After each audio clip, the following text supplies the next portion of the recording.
Man, we got election stuff. Okay. Yes. We've got possibly another attempt on President Trump's life. Yeah. Possibly, maybe, I don't know. We got a video from Maui that shows what President Trump ought to do to Iran, so we're going to get all of that. We're going to get all of that, all right? I want to start real quick, though, on something that may not be a big international, wow, top of the news thing, because they're not talking about it on Fox News and all, but it's huge to the people in Texas, and it's huge to people who have been reaching out to me for months now, and I just wanted to tell you, yesterday, Governor, I almost said President Abbott. Boy, that's kind of weird. That sounds nice, though, yeah. doesn't it? Governor Abbott paused all the data center. Said, nope, no more. Right. He is reviewing, or the power companies have to review the power demands. Then they have to generate their own power and be able to supply power for the surrounding areas and neighborhoods. And there are about $1 billion in annual tax breaks to these centers. So these centers have flown to Texas like in a big way. In fact, there's already 355 data centers in the state of Texas, and another 248 planned for the state of Texas. So, I've kind of been hinting at this the past few days as we've talked about this, and it's kind of ramped up. But in China, they build them next to the ocean, desalinate, and they use the ocean water to cool the things. And there's no reason why we can't do that in the state of Texas. Anyway, I just want to start with that as a real quick thing, because people have been asking, hey, what's going on with these data centers? There's a huge one that's planned at Cibolo, right? Gigantic out there. And so they're on pause indefinitely right now while there's a review that's going on. But isn't that kind of the Trump idea, that they have their own power? They make their own power and then share the power with the community that they're in. So he's doing that. I also saw that he's wants to break up CPS, the monopoly on power in Austin and here in San Antonio. I saw something on that as well. Yes, he's looking at local monopolies. Yeah. San Antonio, CPS is actually a San Antonio-owned utility.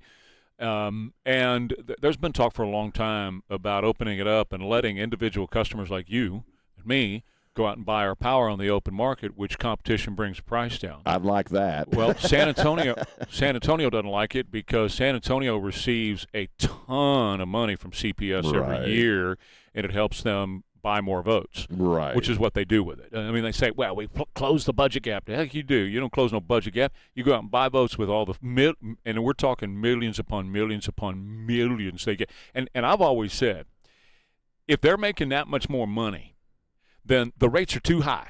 Well, agreed. And also, if they're getting that much money, why are we shy $160 billion or whatever the hell it is? And why do we have potholes? Why do we have all that crap? It's $178 million, and that's because Ron. $178 million. Yeah, that's okay. Yeah. That's right. And that's because Ron Nirenberg handed it all out to buy votes. Right. And he'll do that in the county. He'll destroy the county in the same way. Yeah.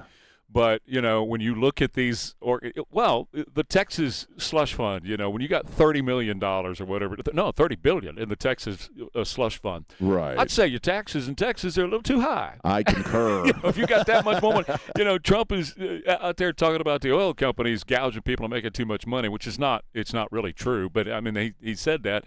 Well, let's take a look at these municipalities and how much extra money and cash they got laying around. And if that's a fact, you ought to lower the prices because you literally, in San Antonio, I didn't mean to go on this topic. Oh, no, you're fine, man. I was going to go with another topic. But in San Antonio, you literally have people that are hungry because they got to keep the lights on. And this time of the year, they got to keep the AC somewhere around 85 is about as low as they can lower it, because they don't have any money.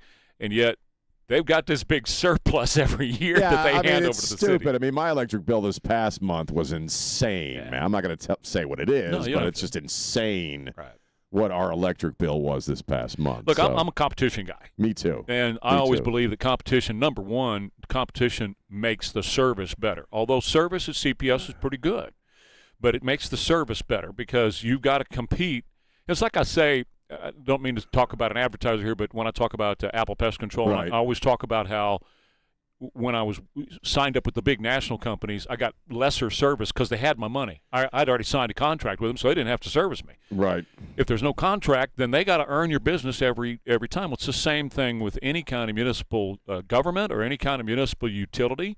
If there's competition, then, they got to. Well, here's another example. the Obamacare thing that I've always talked about, and how offer us the chance to buy our health insurance anywhere on planet Earth. I mean, the others will get right. I used to argue just make it available across state lines, and you'll see the prices go down. Competition is one of the most effective forces in the world, and I'm not inherently a competitive guy. I'm just not. But I mean, I understand that out of competition comes innovation, comes visionary ideas, technological evolution, and again, prices. When you're trying to get customers, the prices you want to lower those. This idea that competition in and of itself, and when they talk about capitalism, they're talking about competition. Yes, Democrats, communists, all of them. When they're just talking smack about capitalism, it's really about competition. Well, because they have to control the means of production, and right. they already. So I'm anti-government school. To me, they're not public schools; they're government schools because they're owned by the government. Sure. And you talk about a monopoly. Okay. Yeah, That's a monopoly because they come to you through your property taxes. They hold a gun to your head because if you don't pay your property taxes, they're going to take your house away from you. Okay. Yeah, and your kid's got to go. That's right. Public school, but I mean, you go to jail if your kid doesn't go to school. But you want great education without the indoctrination? Go private. Sure. Get the government out of the school business. Get the government out, and people will say, "Well, then they're not going to be educated."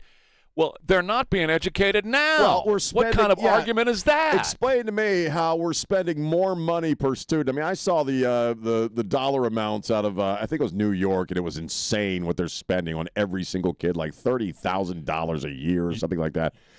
And they're graduating people who are functionally illiterate. In reading, comprehension. You don't have to go to New York. Texas, same thing. Texas is right at, I think, $33,000. And you give that to moms and dads and say, you go out there and purchase that wherever you want to. And put your kid in a school because nobody has a larger interest in the betterment of their child than the parents do. Well, absolutely. Government could give two spits what happens to your child, and that's obvious because that's how look at the product. They care how they vote down the road, and that's why beyond that, no, they don't give a crap about them. Obviously, well, that's why they indoctrinate them. But competition makes everything better. So if competition introduced into the electrical market is something that they're talking about doing, hey man, I'm totally good with it. Me too. I just want to toss this in here before the break. Janine Tiali, arrested Sunday at the Trump Golf Club in California. He's pleaded not guilty. He was in plain clothes and walking around taking pictures as plainclothes agents from the Secret Service were also walking around, and it sounded eerily familiar to what was going on down in Florida or even Butler, Pennsylvania, with the guy with the rangefinder walking around. This guy says he wasn't there for any nefarious purpose, so I can't accuse him of anything. It just seems kind of, that's weird. He had a 16-round mag in his pocket that had a bunch of hollow points in it. That in and of itself is, it is crime in California. You can't have that's an illegal magazine or illegal round. His car was loaded with more of those. And then they went to his house, and, man, he had an armory at the house. Had a bunch of notebooks, too, apparently. Notebooks, bad stuff in it, and body armor and stuff like that. Now, again, that doesn't make him a criminal or that he was targeting Donald Trump, but it sure is. I mean, they've had 5 attempts on the man's life, and this is what he said about Well, the only thing I get a little solace from is they say only consequential presidents. And I am definitely consequential. He is the most consequential president since Abraham Lincoln. There's no question about that. He's consequential in any number of ways. And we have to take a break, but we'll get into that as the show goes on. Sure. How consequential this man is and the things that he's doing. But first, I want to tell you about Texas Rhino Shield. It's a product that's on the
This is Lenny Kravitz. I just want to get away. I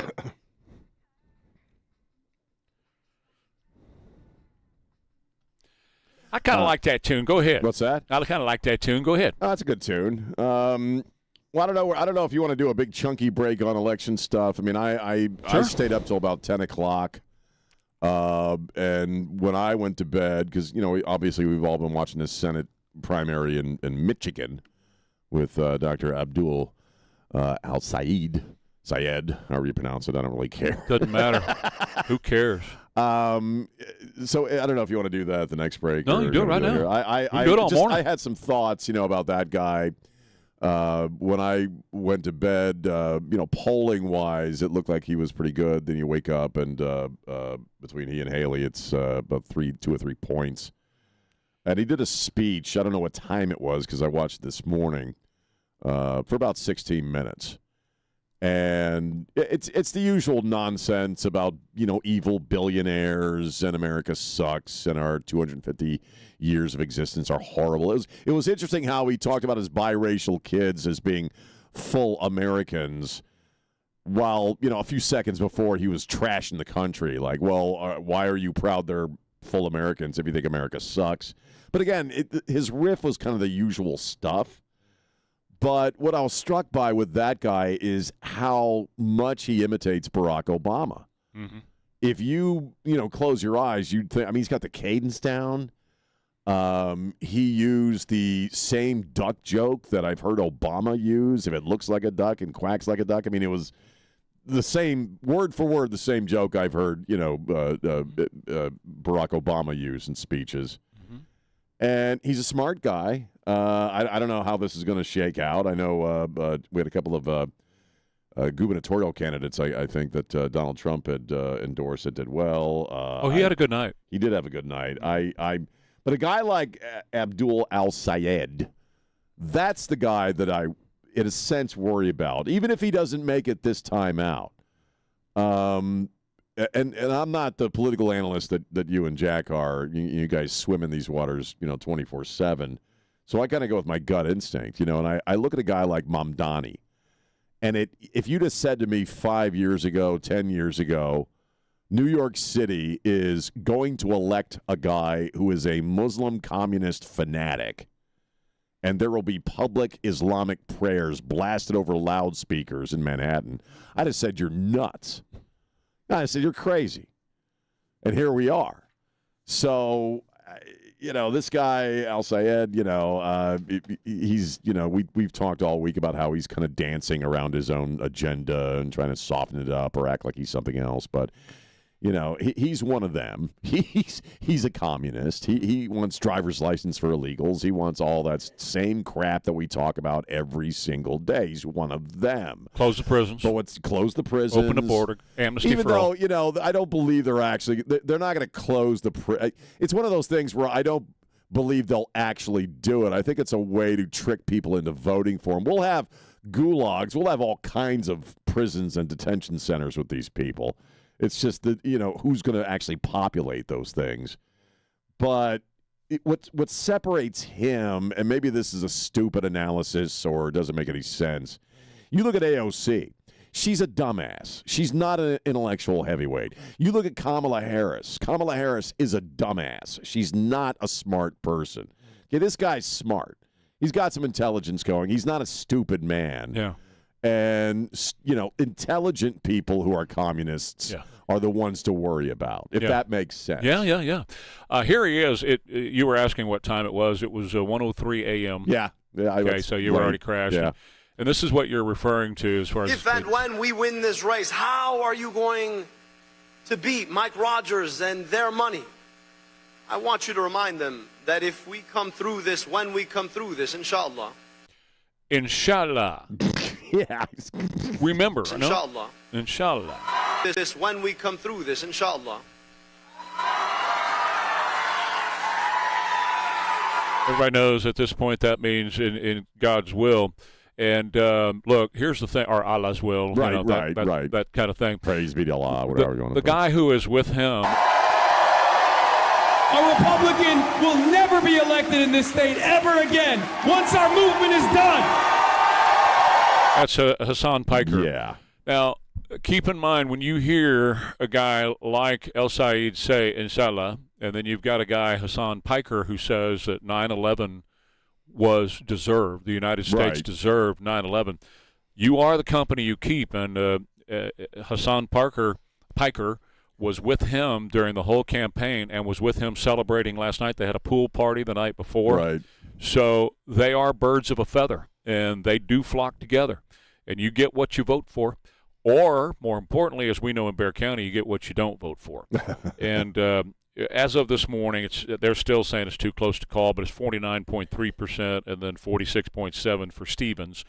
There was another girl that was in it, redheaded. Oh, yeah. And she's the one who bled off anything that Stevens might have had. She was much more moderate than Syed is. So I don't think it helps Stevens that she's, annoying and she's not very camera ready. And but Sean, I got to tell you, people are shocked this morning that she got as close as she did because he was going into yesterday. He was favored 95%, and his polling was about 12 to 14% ahead of her. I went to bed thinking it was going to be him. I mean, even Hannity was saying, it looks like it's going to be him. I mean, that's what at 10 o'clock last night, that's where the race was.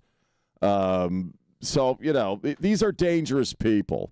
Well, by and large. Yes, they are. These are very dangerous people. Well, and the smart ones are the most dangerous. We'll take the break, but throughout the morning we can break some more of that down because I'm one of these guys that says when somebody tells you what they're going to do, like defund the police and close the prisons and open the border and give everybody a chance to vote and all those kinds of things, meaning anybody on planet, you can come here from Australia and vote. All of those things is what they're talking about. That is the plan that the commies have for the United States. So we'll get to that later. Say about my friends over at Stevens Roofing.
They want to close the prisons. They want to take your guns away. They want to open the borders. They want amnesty for all. Everybody who gets here is allowed to vote. There's no registration, so it doesn't matter what country you're from. It doesn't matter your legal status. You get to vote. They want to abolish the Senate and SCOTUS, and they want to get rid of the Department of War. We're talking about the communists in America. If and when we win this race, how are you going to beat Mike Rogers and their money?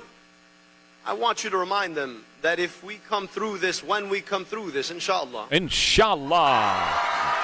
Oh, listen to all the cheers for inshallah. Yeah.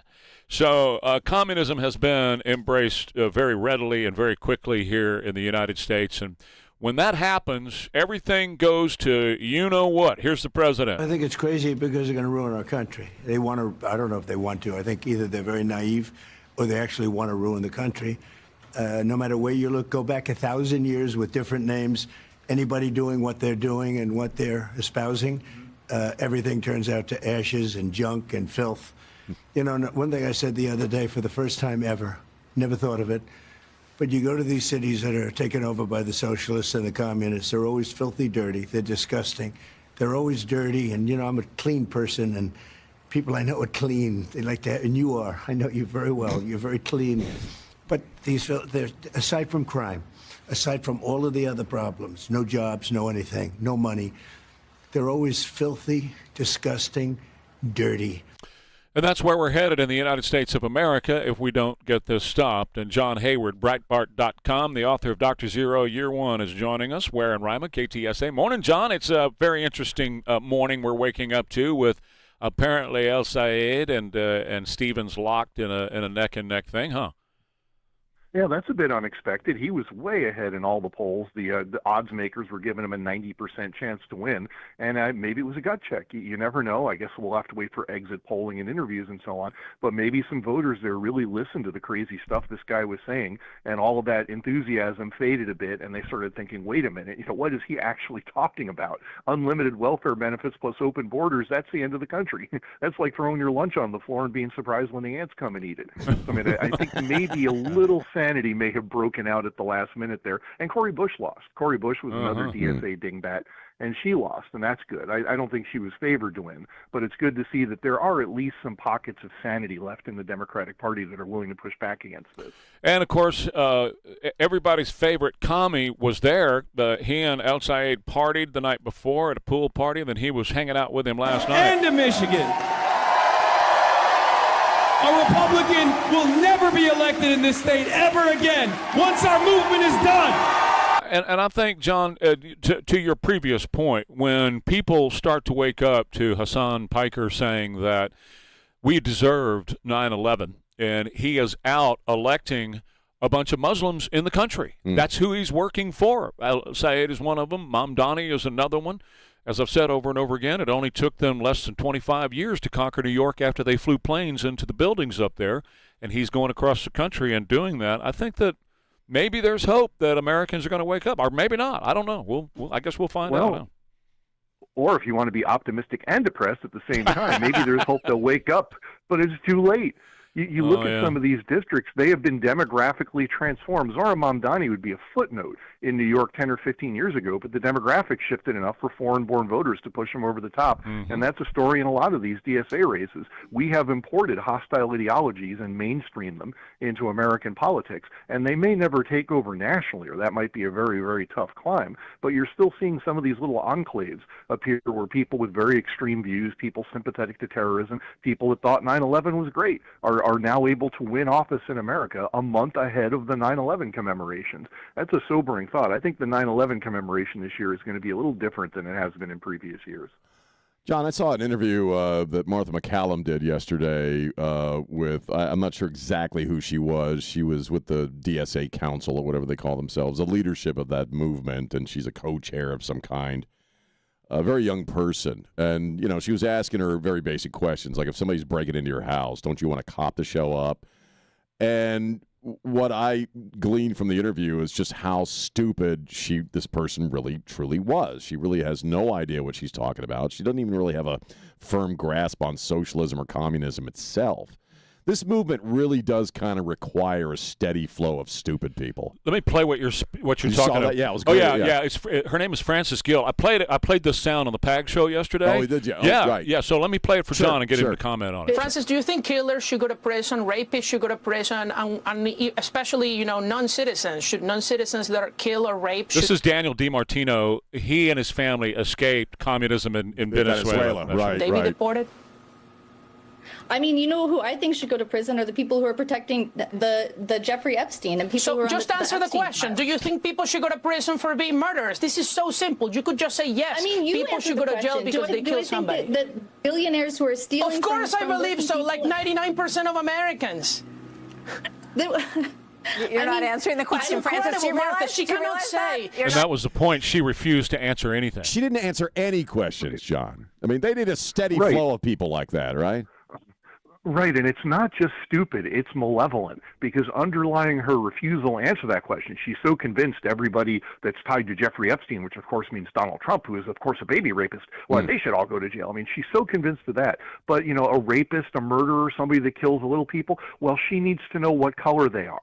She needs to know what color the victim is. That's the way their ideology works. If you're a member of the oppressed class, you can't do anything wrong. And if you're going to rape or murder or rob somebody, you probably had a good reason for it. And if they were white, they probably had it coming. That's their ideology. It's not just that she's a hapless idiot that can't say whether murderers belong in jail. She can't answer that question until she knows what color the killer and the victim were. Right. Let me play some sound from Chuck Schumer, if I might. And Manu. Thank you. This is Chuck Schumer yesterday. Is the rise of the DSA good for your party? Look, we are a big tent party, and being a big tent party is a strength, not a weakness. So he's done. I mean, he's fried meat. He's going to be gone, and AOC is going to replace him, or somebody else will. They're done with this guy, and particularly the communists who are taking over the party are done with him. But I want to make a comparison and get your thoughts on this comparison, because he said we're a big tent party. And the Democrats opened the doors to their party, and they said anybody can come in. They were so desperate. Right. Anybody can come in. It doesn't matter where you're coming from. It doesn't matter what you believe. In fact, you don't even have to assimilate. You don't have to become one of us in the Democrat Party, which was kind of weird, I thought, when they were doing that, because any other club that you want to join, if you want to join the Kiwanis or the Lions Club or whatever, any other club you want to join, they have a list of things that you have to assent to and agree to be a member of the club. That's kind of the whole point of being a member to the club. But the Democrat Party said, oh, no, all of y'all can come in here and you can do, hang on to your beliefs, hang on to wherever you're coming from. You don't have to believe what we believe, and there's nothing for you to sign off on. And so now they're paying for it. I'm talking about the established Democrat Party who believes these things. They used to call it a platform. Here's our platform, right? These are the kind of things you have to believe to be one of us. Well, I got to thinking about that. That's kind of what Joe Biden did with our border, didn't he? He opened up the border, and everybody who wanted to come could come. It didn't matter if you believed what we believe. You certainly didn't have to learn our language. You did not have to follow our laws, right? You didn't have to become one of the American club. You could come here and retain who you were, and that's what their plan was for the entire country, to have the country destroyed from the inside by people who weren't us. What do you think, John? Well, even really big tents have flaps. At some point there has to be a way to cover the door to that sucker. And I think we found out where the flap is on the Democratic tent, because they did finally say no to the Nazi rapist. That was apparently a bridge too far up there in Maine when they wanted a Nazi rapist in there. But, it's not just a question of membership in organizations. It's the essence of freedom, as classically understood, is about both privileges and responsibilities. There are things that you get as being an American and being free and having liberty, and there are things that you're expected to give. And the Democratic Party, in its rush to sign up all the miscreants and welfare parasites and so on, they've completely annihilated the idea that liberty, that freedom, that being an American involves any reciprocal duties at all. This is the party that was telling you the day before yesterday that asking people to go out and get an ID to vote is an incredibly overbearing demand that no reasonable person would make. And if we require voter ID, well, then women won't be able to vote because they can't get it, or whatever stupid thing they were saying. I mean, that's the essence of the the Democratic Party. There are no responsibilities. There's just endless benefits showered on you at the expense of the taxpayers, who they loathe. And they increasingly are doing a real bad job of pretending that they care about working Americans. They still mouth the words, of course. Chuck Schumer would say it in his sleep. But the party doesn't care about hardworking, law-abiding people. You're not interesting to them. Consumers of welfare of the state are interesting to them. Everybody else is a piñata full of money. Pinata full of money. I'm thinking of one of those right now. One of the guys that Al Sayed was hanging out with was Mark Ruffalo, who despises capitalism and hates, billionaire corporations. And, this is his movement he was talking about as far as the DSA.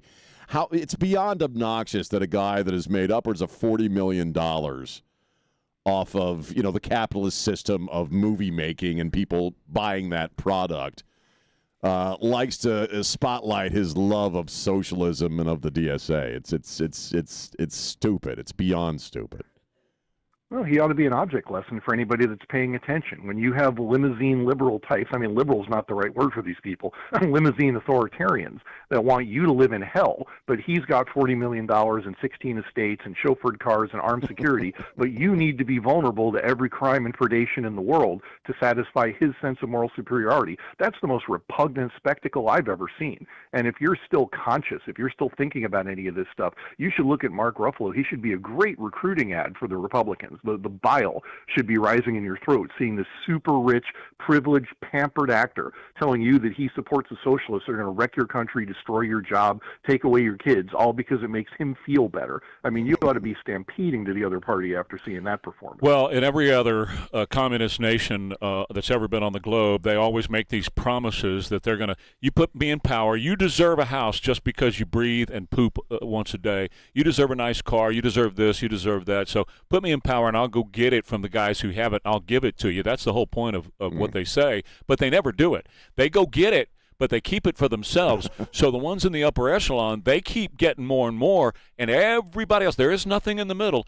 Everybody else down here is eating, as you say a lot, out of dumpsters. In fact, let me go back to that interview or that debate yesterday on Martha's show. Daniel DiMartino, his family, got out of Venezuela in a hurry. And they're talking about with this DSA person, this Francis person. And Martha brings up an excellent point. I want to get John's comments on. Let me ask you a question.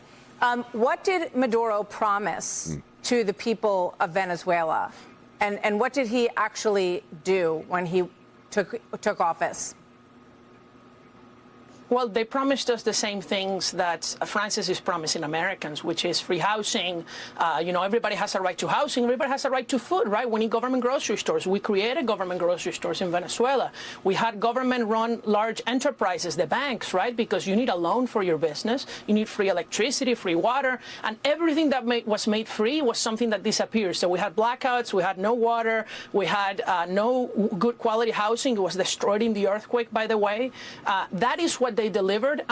And so, John, we got to let you go, but just your comment on that. They promised the moon and the stars, man, but it never comes to fruition. You end up with blackouts and nothing. You end up with zero. Socialist tyrants rely very heavily on this idea that people get what they deserve and that their followers, maybe you don't have a job, you don't have money, maybe you're a criminal, but you have some inherent virtue that should be rewarded with free everything paid for by the taxpayer. And that means the socialist overlords, who are the most virtuous people on earth, why it's only natural that they have more, that they have mansions and they have armed guards and everything, because they're better than you, because they're the best people in the world. And then when they gain power and the shortages hit and the economy collapses and nobody's working anymore, and everything's falling apart, that's when the socialist tyrants pull out the guns and point them at their former supporters and say, I'm sorry, you've become inconvenient and you're going to have to go. That's exactly right. Exactly. Thank you, John. John Hayward, Breitbart.com, and he's got a great book that's out for several years back in the Obama days, Dr. Zero, Year One. Check out John Hayward. Let me tell you about my friends over at BG.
because it has to do with soccer.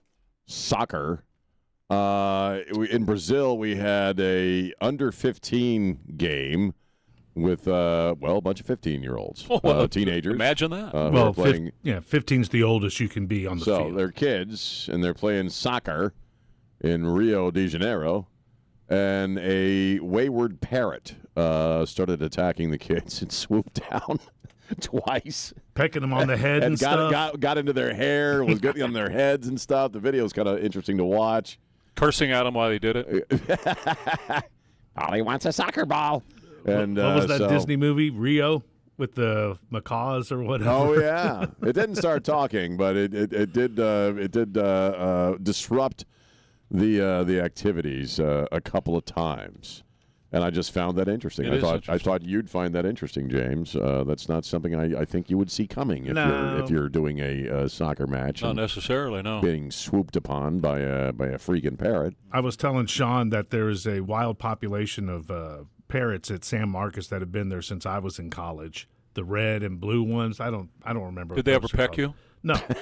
They stay up in the trees. Did they ever peck you? They stay in the trees. I'm just wondering if you ever got pecked. Well, that's weird. I had a couple. They just hang out in the trees. Yeah, by the river. There's like down 6 by or the 8 river. Do you want to be a parrot living down by the river? In a van. Down by the river. They're probably hanging out with that swimming pig. The swimming Ralph. pig. Oh, the swimming pig at Aquafina Springs. Do you call Ralph that, my little swimming pig? Yeah. My little swimming pig. No, Aquafina Springs, the swimming pig, yeah. I guess, go ahead. What were you gonna say? No, I was going to move on. So I was going to ask you guys, have you heard about the Class Soiree Steakhouse in Hollywood, Florida? No. Oh, yes. What is this? No. What? It costs men, $250 to eat there. It costs women $150 to eat there, $300 for a couple. It's very, very popular in Hollywood, Florida, which is down in the Miami area. It's nude dining. So nude dining. You don't wear clothes, and you sit there. Sit at a large table next to others. Other naked people. Lots of naked people are around you, eating their New York strip and their rump roast. So that is something that maybe if you're planning a trip to Hollywood, Florida, you might want to check out the. Just reading that story, I wanted a Clorox. Why does it cost dudes more to eat naked than it costs women to eat naked? So you can see other women naked. That's it. No, and a lot of places do this. They're trying to keep gawkers out. Who? Oh, gawkers. Yeah, dudes. So gawkers. they assume dudes are going to be the gawkers, so they charge more for the dudes. Well, that's provable. That guys I'll just have a salad. Yeah, Las Vegas had to do that. Las Vegas opened up all these topless swimming pools, back in the day, and they charged the guys double what they would charge the women, so it'd keep just single guys who were gawkers out. You wanted to attract couples, not just women guys. gawk too. They're just smarter about it. Maybe so. Maybe so. More Ware and Rima coming up. KTSA. If you're thinking of dental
Let's go, baby. Let's go.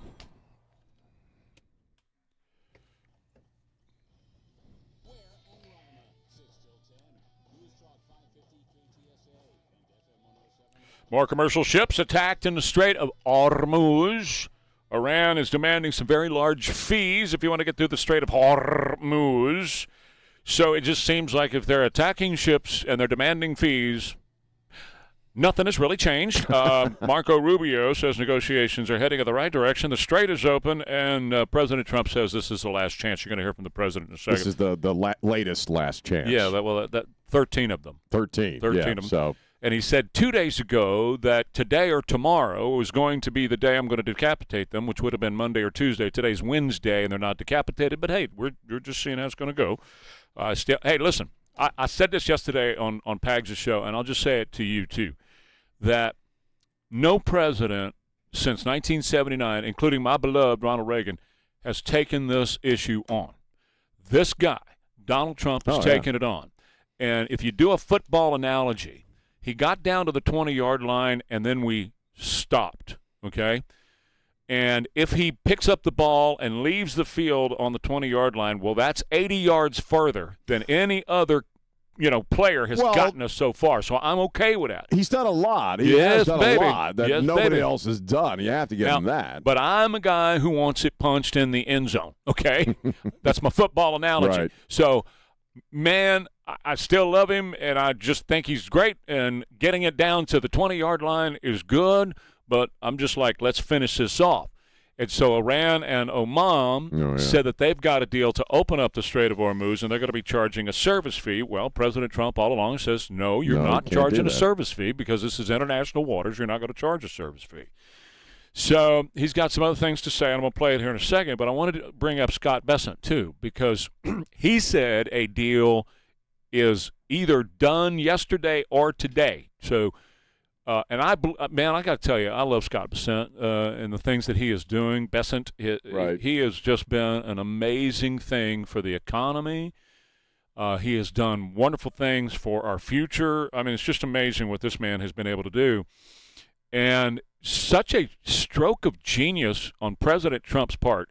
President Trump is remaking the entire world. Well, he is doing that. Absolutely, he is. And this is such a stroke of genius to not only do epic fury, okay, where he had Pete Hegseth and our great military go in and take the top off of these guys and to bury their ships at sea and all that kind of stuff, but then to unleash Scott Bessent on them with economic fury. Right. Because now their economy is in shambles.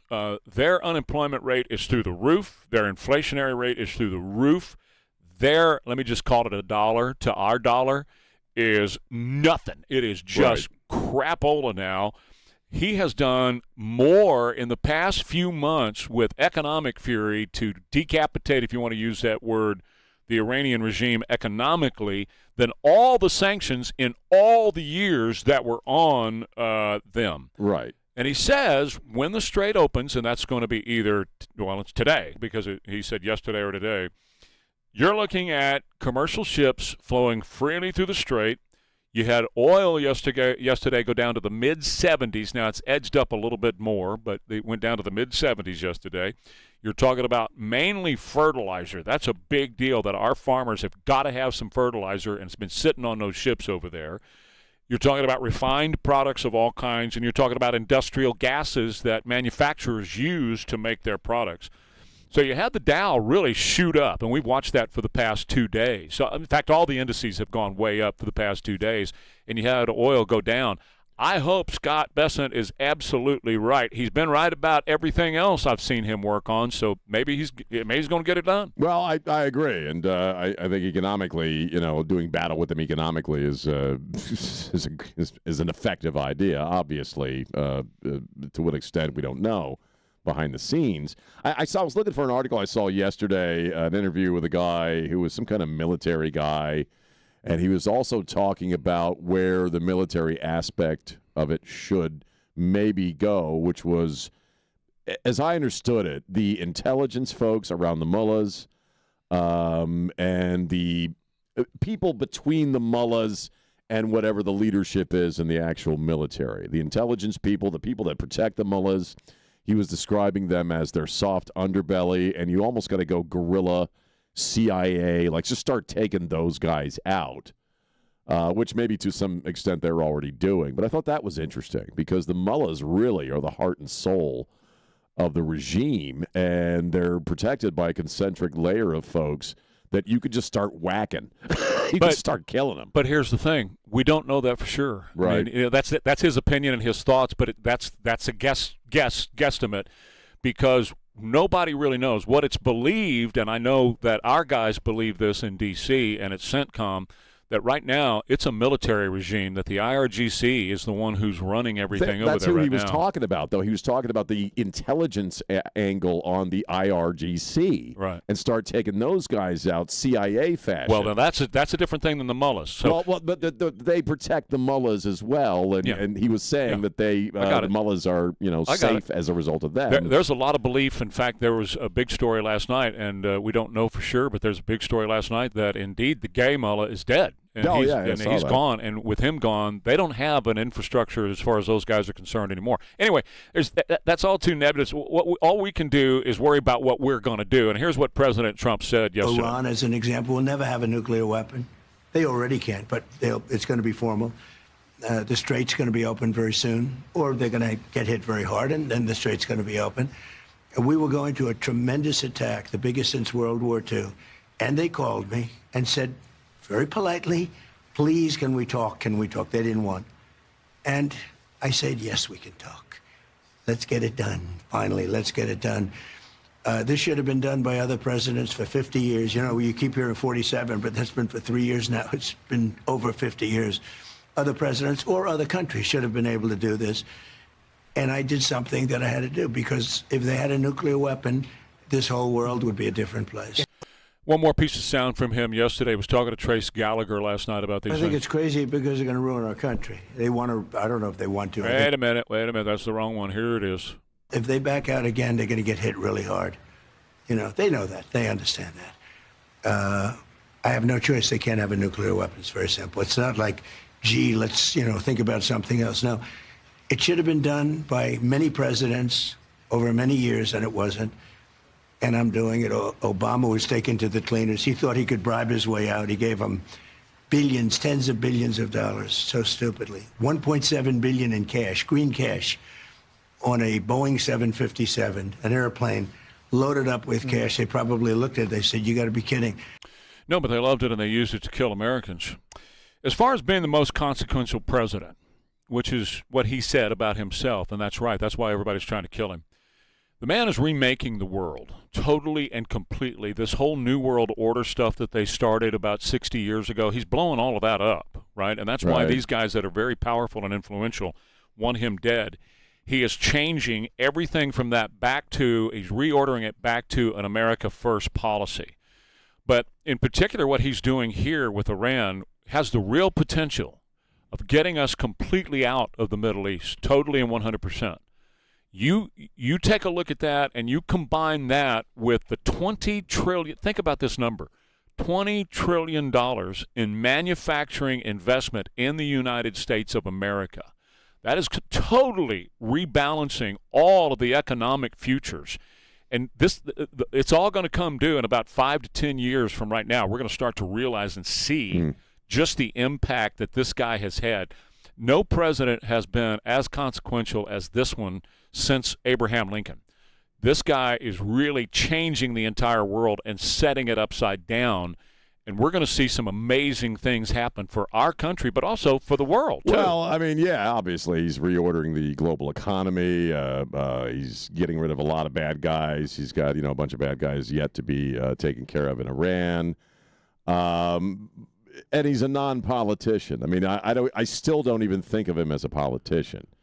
And I remember, when I was younger, that people would talk about that a lot. Like, we got to get somebody who's not a politician. We got to get a free market guy in there. We got to get a guy in there who understands the world actually, not through a political bias of careerism, political careerism, and all that stuff.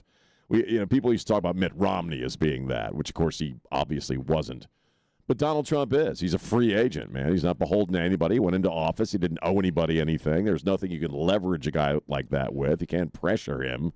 So he's been doing exactly what he's following through with a plan that he himself has talked about for his entire adult life. Well, let's talk about that. That's where I wanted to jump in here because he is obviously given what he is doing a lot of thought. People don't give him credit for being as smart as he is, but he's a genius. Oh, yeah. He is I know. No, he's a clear smart genius. So he has thought through all of these moves that he has made worldwide just in the past few months. He was doing it in his first term, and then, of course, the whole thing got blown to smithereens. But here in the second term, he has had his foot on the floorboard, and he's been going as fast as he could possibly go to remake the entire world. And when you think about and people don't, we're so caught up in the moment that we don't think globally as to what is going to be happening in the next few years that's going to really blow the lid off of everything in our country to the max. It is totally revolutionizing who we are going to be, what our economy is going to look like, and everybody else on planet Earth. That's what's going to happen. On planet Earth, I agree. And that's another reason why I still have faith in something that is happening behind the scenes in Iran, that he's such an intentional guy, and his foresight is amazing, and he anticipates. So I still believe that there is purpose to what's going on in Iran, and I know we kind of glossed over the idea, but I do like the idea of, in a sense, what this guy was talking about on Fox is you got to start playing dirty. You got to go in there and you got to start assassinating people behind the scenes that you know are important or that you can focus on. I'm not glossing over that. And that's how you fight the war, Sean, because they're going to fight dirty. I am not glossing over that because I said that a month ago that Mossad, you want Mossad to go in there. Those kind of guys. That's who you want. Black ops you guys. Want to turn to Bibi and you want to say, Bibi, go get them. Or even our guys. Take them out. Well, I would prefer it be theirs. Well, yeah, but I mean, we have enough. We have enough in this game already. I want to see the Saudis step up, and Bibi, the people who are going to benefit most from this, Saudi Arabia and Israel. If anybody's going to put boots, and by the way, with this World War II thing, we've got 50,000 troops right there along the border ready to pour in there. Right. I don't want to see that happen. I would much rather see the Mossad and Saudi Arabia get together, work together, go in there and take out all of them. And that's been something that's been on the table for over a month now. And fight dirty, man. the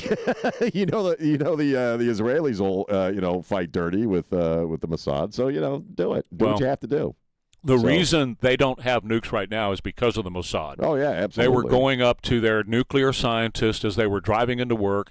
They would ride up next to them on a motorcycle and throw a bomb in the front seat of the car and blow up nuclear scientists. They've been doing that for 10 years now. So now it's time to go in and finish it. We'll tell you about our friends over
Sound great on the Pag Show. You've been really knocking it out of the park Appreciate there. that. You're going to do it Friday. I'm doing it Friday. But I appreciate that. Thank you.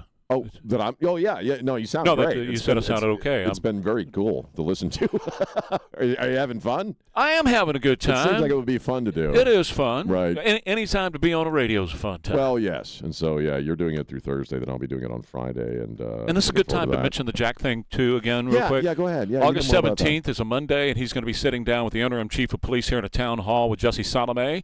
And if you want tickets, all you got to do is listen to the Jack Show, and he'll tell you how to get them. Yeah, absolutely. Go on KTSA.com and register. Oh, okay. KTSA.com. Yeah, go there. Do we do funny or sad or disturbing here? Funny. Let's do funny. Let's lighten the load. Let's lighten the load. We'll get to the very disturbing story that broke last night out of Florida, but we'll do that later on. Francesca Hong is just a barrel of laughs, man, and she's just a true weirdo, and not the fun kind. And she was getting some crap. But that's August 11th. That primary is coming up for, I think, the gubernatorial race in Wisconsin. And is she tracking? I think she's polling pretty well, isn't she? She sure is. That's stupid. That's the fact that this chick is polling well is amazing to me. Here's something shocking. We're living in a stupid world. This is the age of the moron. It really is. Yeah, the Iron Age, the Steel Age, you're in the moronic age. But she, it was there in the news cycle for a couple of days, this anti-Thanksgiving post. She's also come out and said that she thinks most holidays should go away because most holidays are part of the Christo-Caucasian, whatever the hell, it's white people celebrating stuff that I guess people of color can't or whatever, or have been oppressed as a result of. Thanksgiving is one of them, and she had posted previously. It's been taken down now. I think it might have been in 2018 or whenever the hell it was. Maybe more recently than that, Thanksgiving obviously should go away because, we just ran roughshod over the indigenous people, the native people, the traditional peoples. And so celebrating Thanksgiving is basically celebrating genocide. And she's been asked about that. She talked about this yesterday. And Trey, when asked if she still wants to cancel Thanksgiving, she says, "Oh, absolutely not, because I'm a chef. I'm a former restaurant owner." She said when she was 16, she made a Thanksgiving Day dinner for the community. And so, no, she doesn't want to cancel Thanksgiving. And it is funny to watch. And Tallarico's the same thing. We talk about him a great deal, obviously, because of the impact on Texas. But it is funny to watch these people twist on the hook when they are confronted by their own statements from previously. And you and I talk about this a lot. It is interesting. There is an inherent insult to the idea that you can deny statements that anybody can look up online and they never really quite go away. We used to say this about Biden. Like, doesn't Biden understand that? Now, he's an old fart, so maybe he truly didn't. That people can go online and inside of 15 seconds fact check you, find your own quotes, and bring them to your attention.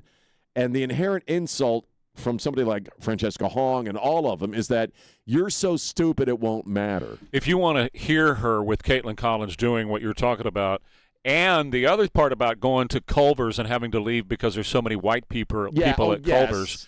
She took a bite of a cheeseburger and ran out and lied to her son so they could leave. That's all on the X account. I put it up there a couple of days ago because it's really her word salad when Caitlin asked her, "Do you still want to cancel Thanksgiving?" Her word salad about being a chef was it was classic Kamala. It was nonsensical. Yeah. I mean, basically nonsensical. She really didn't answer the question. That's right. All right, Quarter Moon Plumbing, Heat and AC is here for you. And, during this time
I just want Christian waves at me. He waves at you. He waves. Like Christian wants to talk. I like to be polite. Yes. And I just want to set the record straight. Oh, just be quiet, Christian. Shut up. You're wearing a bowling shirt, not a tie. Oh, well, yes, that is true. At the moment, I am. Is it sharp dressed? Yeah, I don't know. I was never a sharp dressed guy, and I did all right. That's clear. Are you wearing Crocs? I was popular. Yeah, your toes are hanging out. I'm wearing Crocs. Yeah. Toes are hanging out. That's my next song. I'm recording that one next week. Are you? Toes are hanging out. Toes hanging out. Ass in the chair. That's it. I'm That's over right. here. You got it. And then I'm going to give away a bunch of cruises at my next Fenway concert. Oh, No, God. you're going to give away a cruise to Woodlawn Lake. That could be. Here's your paddle. exactly Here's your right. paddle boat. Have fun. You know, if I was going to give away a cruise, it would be to Alaska to ride in that boat with that Carter guy and the bear. The bear. You know, it's really. I saw an Is that interview the with fisherman? him. Yeah. Yeah, he's a fisherman. I saw an interview with him, and he was talking about how they get away with that because he says, "Man, I do it all the time, and I've been doing it since I was a kid." Those bears grew up with those guys fishing in that On lake. the river, yeah. So they are part of the landscape to the bear. So the bear looks at him and says, well, they're supposed to be here. Like that big mama that was fishing behind him, when she would go into the water and pull up the salmon, that was a cool thing to watch. And she was just within feet of him, and her babies are behind her. Right. Well, she grew up as a cub there, and he's always been there. And so are the other fishermen. So the bear sees him and has seen them the whole time she grew up there. And so she's like, oh, they're part of the landscape. Well, if you've ever seen Grizzly Man and, Timothy Treadwell, okay, what happened to Treadwell, he'd been going up there for years. But that particular year when one of them got him, they stayed up longer than he was there out of season when they're not used to seeing him there. There you And go. plus, there was food shortages. The bears were hungry. Well, and so, yeah, bears are very habitual. So if they see you they see you every day, he just said he was part of the landscape. Right. That's what he said. I'm just part of the ecosystem and here. with the time of year, he's there fishing when the salmon are spawning. Absolutely. They're eating the salmon. Yeah, they're not concentrating on humans. Absolutely. They got plenty Well, of food. the bear would take a bite and just look at him, right? And he said, "No." He does keep bear spray. He does. Well, He says, "I that's got bear probably spray." a wise choice. But I'm such a part of the and there's a whole bunch of other fishermen that are there too. Right. He's just the one that made it on. I don't went think viral. bear spray really helps. We took some to Montana and. Yeah, I know. I've heard the same thing. I wouldn't want to have to try it. When I was in Alaska, they said that. They Yeah. said, "Go ahead and keep it, but good luck." When I moved to Colorado, at one of the first rest stops, I was driving out there. I pulled into a Colorado rest stop, and they had a bear warning on the door. And it listed off a bunch of stuff you should do, like make yourself bigger than you are, move very slowly. But the last thing on the list was like 10 things was fight. Yeah. You're going to lose anyway, so you might as well put up a fight. They had those. In other words, if you get to 10 and none of that other crap worked, you're done. They have that all over Alaska. They have those, and it's funny because you go driving through a residential neighborhood like where we are right now, and out front there are signs like we have crosswalk signs. Kids crossing for school. They have bear signs. It says, bears are here. So anyway, okay. Malik Chandler's 31, Ohio. He posed as his 11-year-old daughter online to lure a 20-year-old man by the name of Diego Gonzalez to the home because he had found on his daughter's phone, and again, she's 11, had found some video. This is all alleged, by the way. Sure. Some video of this Gonzalez guy having sex with his 11-year-old daughter. Ooh. So Malik Chandler went on and said, hey, can you come back? Come on back. I'm going to do it again. And he shows up. Daddy's there. Daddy shot him twice. Now, the guy's alive, but Daddy shot him twice. Daddy is got I think, what did he get charged with? Felony assault. And Gonzalez, the guy who allegedly raped the 11-year-old and who came back for more, was indicted for rape and other charges as well. Good God. Dallas Police Sergeant Dallin Grandberry allegedly stole a fellow officer's cell phone, broke into her picture gallery because it was locked up, and sent himself some nudies off of her phone. Now, how did this happen?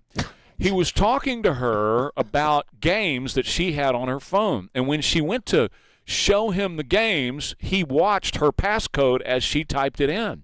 So he says, hey, baby, can I download some of your games onto my phone?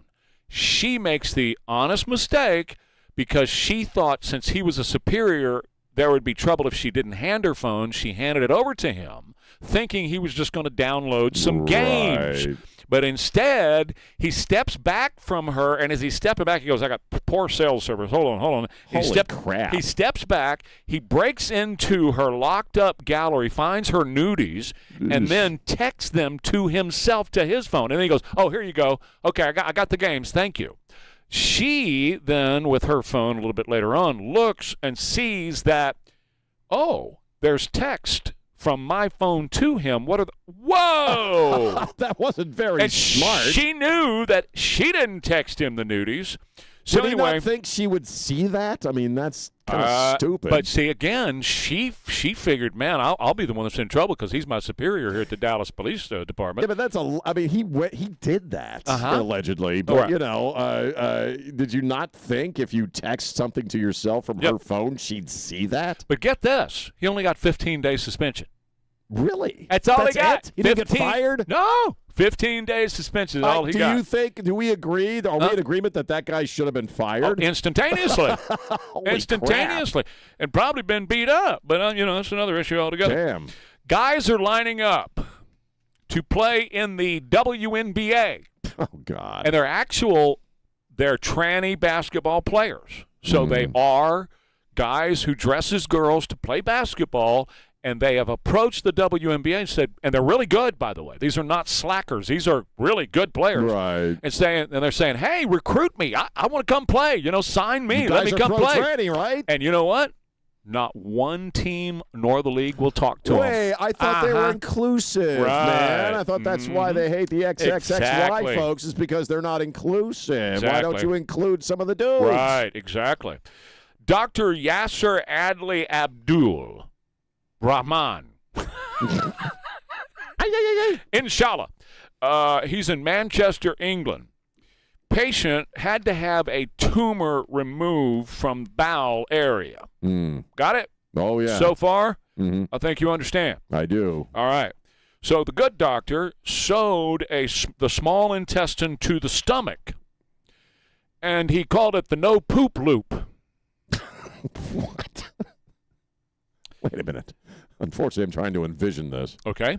So you go into the small intestine and you sew it to the stomach. So what is the stuff doing? It's just going around in circles. Right. It never comes out. Well, you sort of need it to come out. You're going to die if it doesn't. I know. Yes, I know you know. Yeah.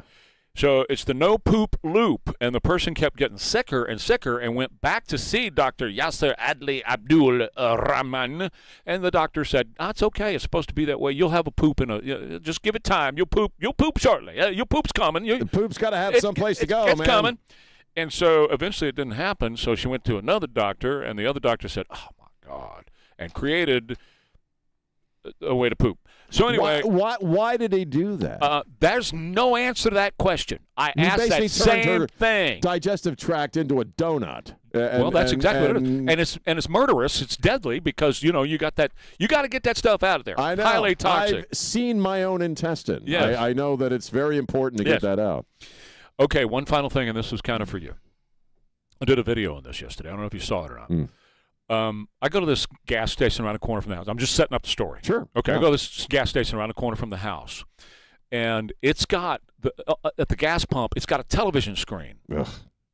I hate this. I do too. And because it comes on really loud, And when I'm gassing up in the middle of the night, this loud, and they're all commercials that just play one after another. Right. Now, we run commercials, but the listener gets the content for free because our sponsors pay to deliver that content to the listener. But when I'm paying for gasoline and a lot for gasoline, I don't want to have to watch commercials, and certainly don't want to have to listen to them. And you can't get away from them; they're so loud. I get back in my car while it's filling up, and you can hear it coming through the windows of the car. Anyway, so now luxury car owners, and I don't know if you've seen these luxury cars now, but the entire dashboard is an infotainment screen. The whole thing is like a giant television. Okay, so now these guys that pay a lot of money for cars, like $100,000 for a BMW, they're getting in their car, they turn it on, and a commercial for Spider-Man comes on. And so you don't have the skip button like you do online. You have to watch the commercial. So not only are you buying if the car was free, if BMW gave you the car so you'd watch the commercials, that would be one thing. That would be like radio, like what we do, right? If they gave you the car, but you paid $100,000 for the BMW and they're making you watch commercials on your dashboard. Trey, this is why I largely avoid luxury cars in my life. My buddy I can't afford them. What? My buddy has one of those BMWs, the I can't remember, 830iL, the one that's gas and electric, and that on-screen thing. It's huge. Yeah. There are so many options on these cars that are six figures, Sean. It's ridiculous. I don't want the, I don't want the features. I don't want any of it. You get a backup screen. You get cameras that are 360 cameras. You get all kinds of stuff. But here's my point.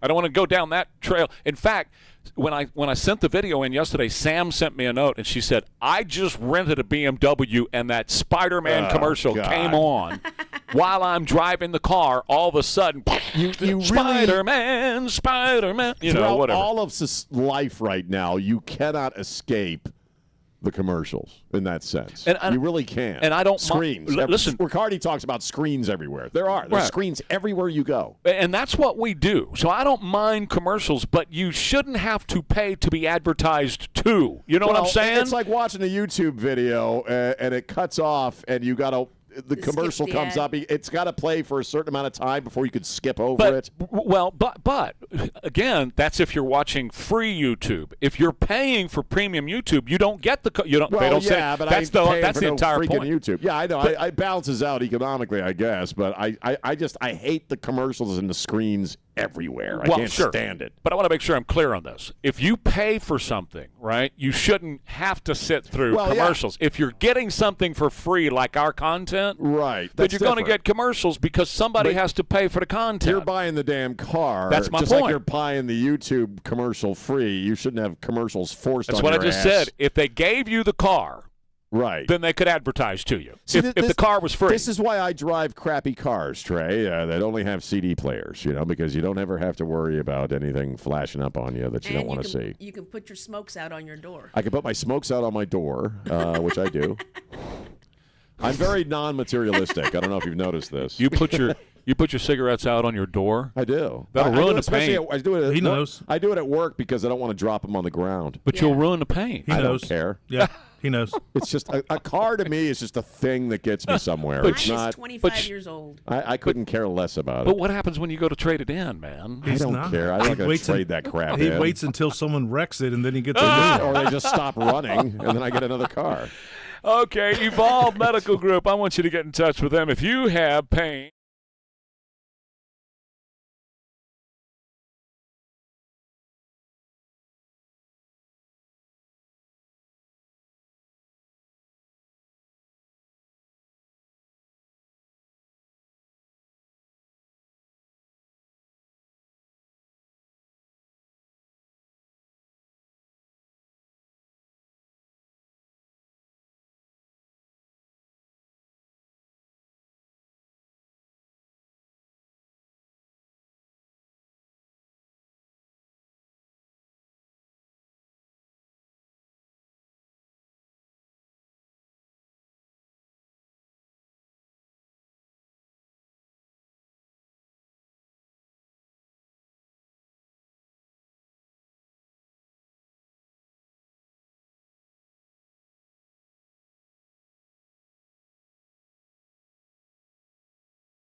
for all. Remember Van Halen, 753, Ware and Rima, KTSA. Well, very disturbing story that you and I were talking about. It's not one of those stories that anybody wants to talk about or likes to talk about, but this is a story that happened yesterday, and it is very disturbing. I was up a little late for me, so this story began to break on social media around a little after 8 p.m., I guess. And it involves Perez Hilton, and he does a podcast. He's a bloggist. He's a celebrity guy, and we had just talked about him a few weeks ago or a month ago because he's had some medical conditions. He had a flu bug of some kind that became something much more catastrophic. He's had some hospital stays, and you and I had talked about how he had embraced faith. And he'd apologized to all the people that he felt he had wronged with his reporting or whatever it is that he does over the years. And he had this moment of, awakening, which is why it was very disturbing and surprising last night. He, and again, guys, this is very disturbing stuff. But he was live on TikTok with a couple of other people, and he's in his house in Florida, I believe, and he begins to cut himself and did this for quite some time. The people that were there on the live feed were imploring him to stop, and he kept doing it. He was obviously having a mental health crisis of an extreme nature. At the time, nobody really knew if his kids he's got 3 kids, I believe, and nobody knew if they were there with him at home. But we saw the video. TikTok eventually, it took him about 30 or 40 minutes to actually take it down, which a lot of people were shocked about or shocked by. And, we live in this era right now where the first question with almost anything, let alone something as shocking as this, is this real, right? Is this really happening?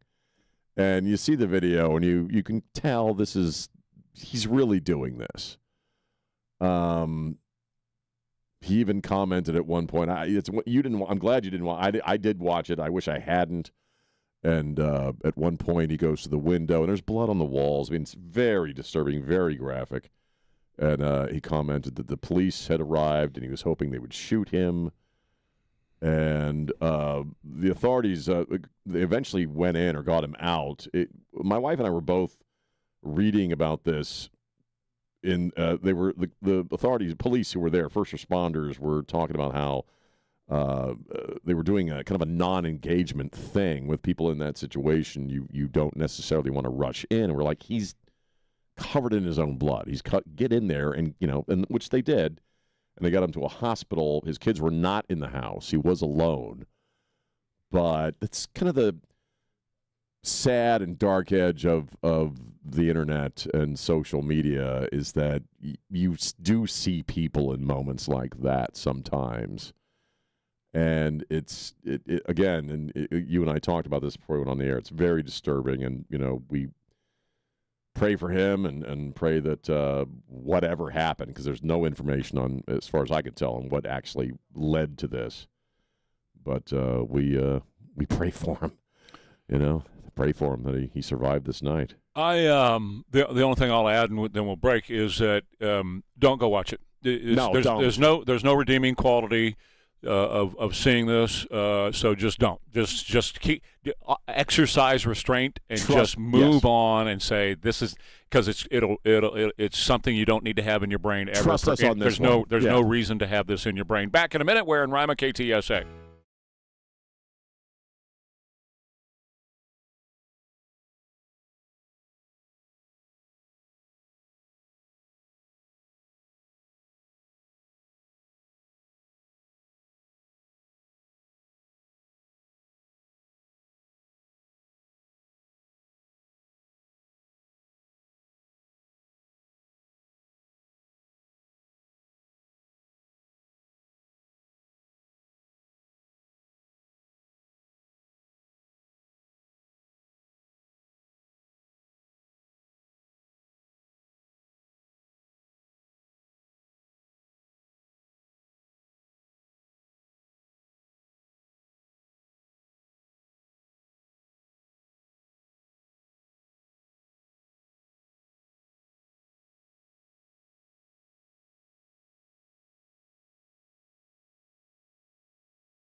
Okay, Governor Greg Abbott put a pause on all the new data centers.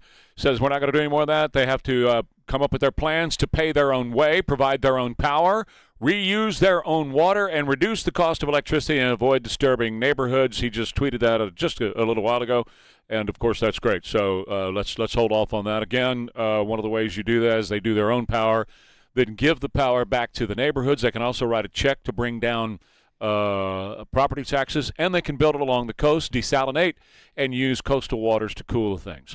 Meanwhile, the comptroller, Don Huffines, who was just sworn in a day or so ago, posted this. He says the Texas economy is strong and continues to grow.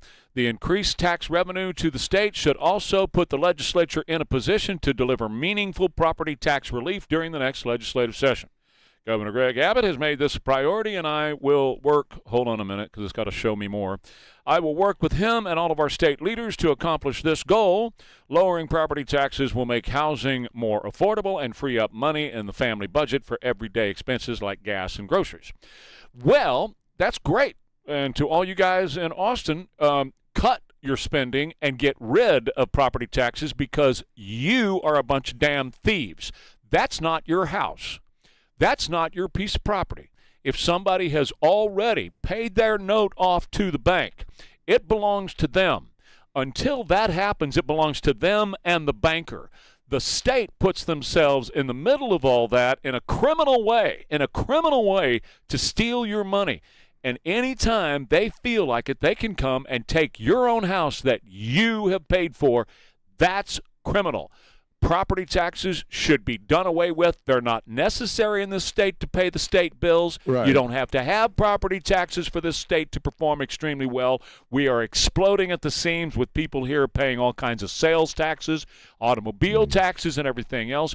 You get enough revenue in Austin, and the proof is every year you're banking about $30 billion away in that slush fund.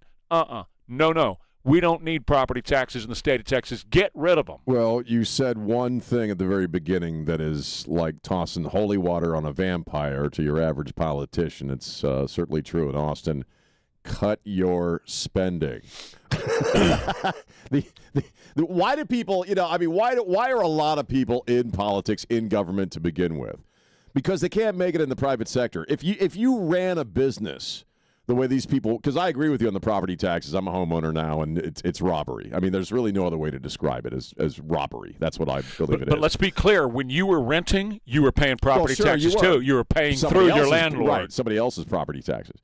But these are people who spend, rarely come in under budget. We're dealing with that here in this town. Again, if the same people were to attempt to run a business the way they run state governments, local governments, they wouldn't stay in business. So, yeah, I agree. I agree with everything you say. I think property taxes are a form of theft. I'd like to see them go bye-bye entirely. But, again, it requires our political leaders to be responsible, which they're certainly not going to be. What's the first thing that they paid on your house, the state? The first thing they paid. Anything? Did they ever pay anything? I paid a lot. Then why are they co-owners on your property? Because they are. I know. I'm not challenging you. I'm saying I'm making a point.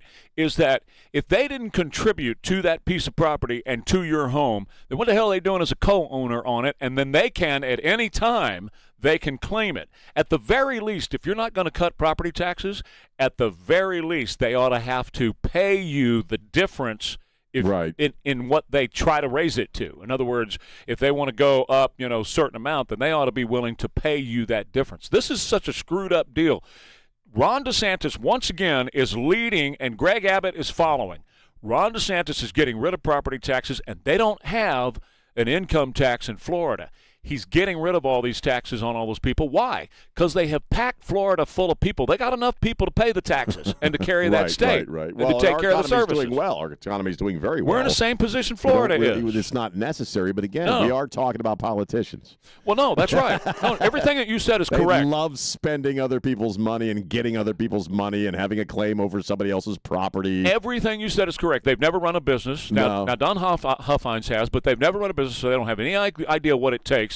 And they certainly don't have to ever worry about losing their property because they're all rich fat cats anyway, so they don't have to worry about losing their property. But the average Joe and Jane out here, I'm talking about in San Antonio, the average home is not these $1 million properties you see in a few places. These are just average pieces of property that people have, and they scrimp together every penny that they had. They delivered pizzas at night, and they worked 3 jobs during the day to pay their mortgage, and the state didn't contribute one thin dime to that mortgage, and yet they're co-owners on that. That's ridiculous. No, it's beyond absurd, and theft is the proper word, to use. They are taking from you something that you own, that you are working at, paying off, that you built in a sense, with your own efforts.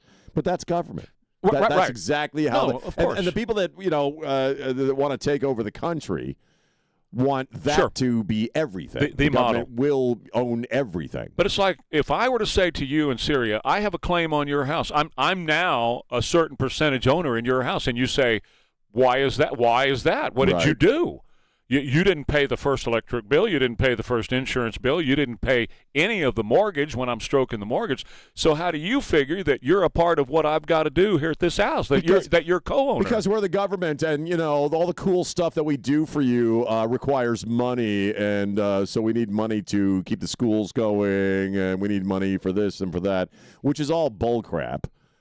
Because they don't exactly give you a great return on the investment of that money, especially if you're talking about schools. We talk about schools and property taxes all the time, that there's this idea that you have a responsibility through your property taxes to support the local school system. If you want to pay for these whether schools, you have kids in that or not. You want to pay for the. I'm piggybacking on what you said. If you want to pay for these schools, first of all, you get a lot of the waste, fraud, and abuse out of that system by introducing competition into government schools. Right now, there's no competition. You want to bring down the cost of educating children and get a better product, educate them better, and pay teachers more. Pay teachers. Are you listening? Earn more money, then privatize education in the state of Texas. And you've got enough oil and liquefied natural gas here in the state of Texas where you can fund all of that stuff, and you don't have to steal it from parents who are trying to put a couple of nickels together. This is an issue, Sean, that I'm very passionate about because I do consider it theft. Property taxes are theft. They're unnecessary. And because they're able to do it and get away with it, then they can take that, because money's fungible, they can take that other money and spread it around on all the crap they want to do to attract votes. Cut out all of that stuff and only do the essentials and nothing more. Well, again, the wall that you bounce up against, because we're simpatico on this. I mean, we agree on all this stuff.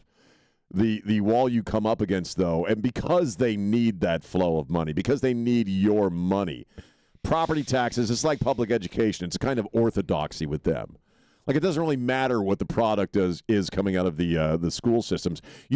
If you criticize public education, you're anti-education. Oh, I get it all the time. If you criticize property taxes, then you don't want to fund hospitals. You don't want to fund it's you know what I mean? It's an orthodoxy, and it's really not.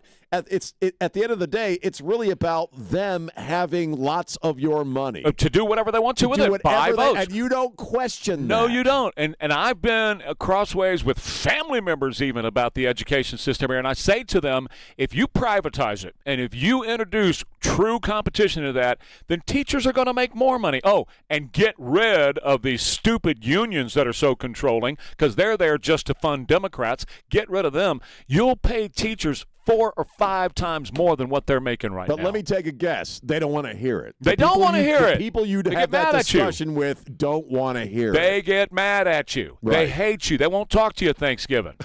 And with some of them, I'm okay with that. So the last thing I want to toss in here is something we touched on the other day, and it's one of the big stories today, of course, is re-voting on this thing downtown. And the other day I said, yes, absolutely, you should re-vote on it because you didn't know what it was, because there was no deal made, and there's still no deal made. You still don't know what it is. So, again, let's use the house analogy. You're going to go and buy a house, and you're going to give somebody $1 billion to buy this house, but there's no plan. There's no deal.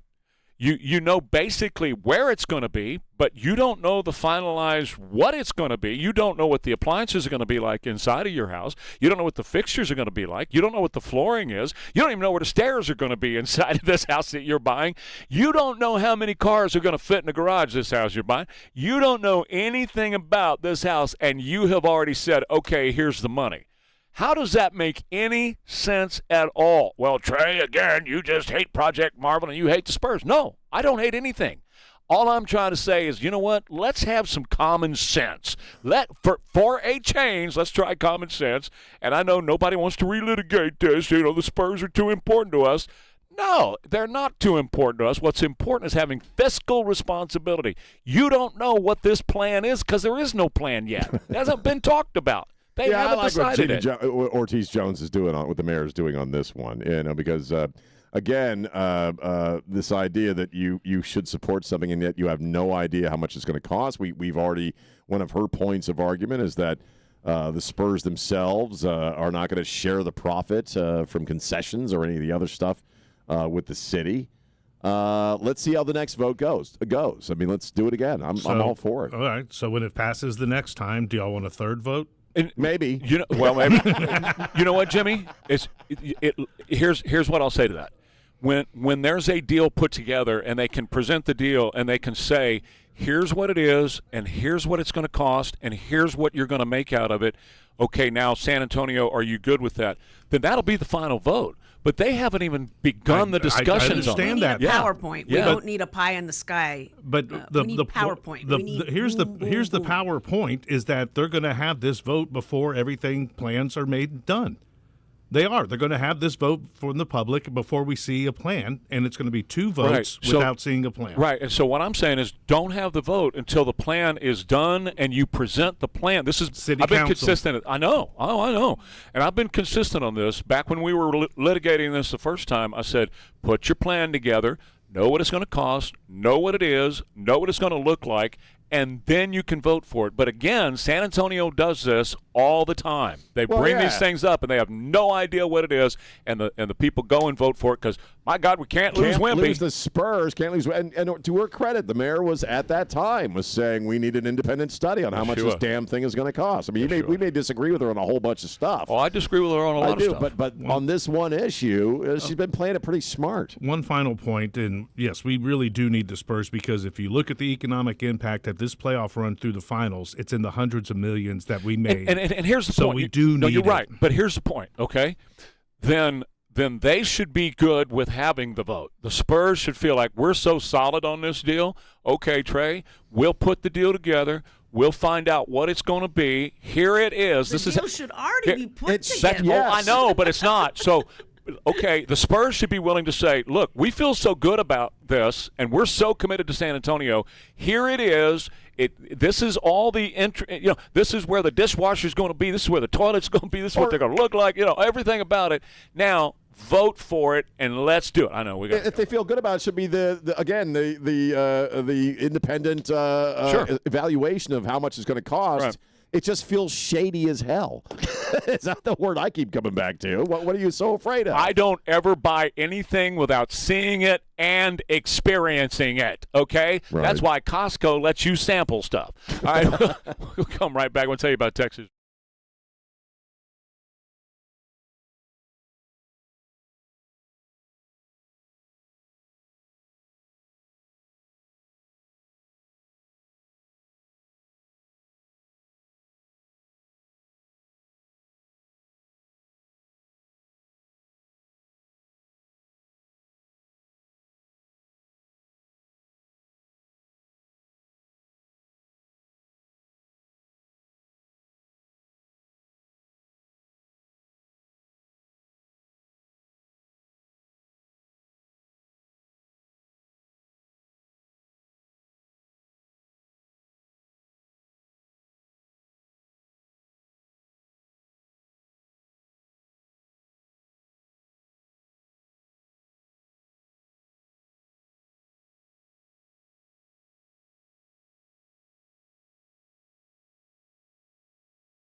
I'm a KTSA.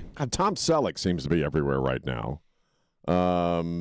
Just to preface this, I can't say that I never watched Blue Bloods. I've heard that's a very good show. It is good. I've just gotten out of series television over the past couple of years, but Magnum PI, when it was on, was absolutely my favorite show. He's great. My dad and I watched that show. It was Thursday nights, and we'd watch it every Thursday night for years and years. I think it had like a 5 or 6 year run. I like him a lot. He's a great, and he's a really cool guy. And I even like the commercials for the reverse mortgage. I even like that. And he still looks good, man. Yeah, he does. For being an older guy, he looks really good. And he was on CNN, I guess, last night or yesterday at some point, and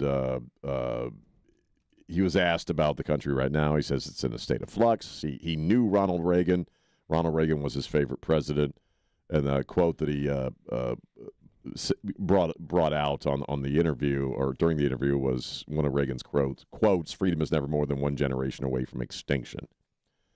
He also said that he doesn't, they asked him about Trump, and he said he's a mixed bag of nuts. He doesn't comment.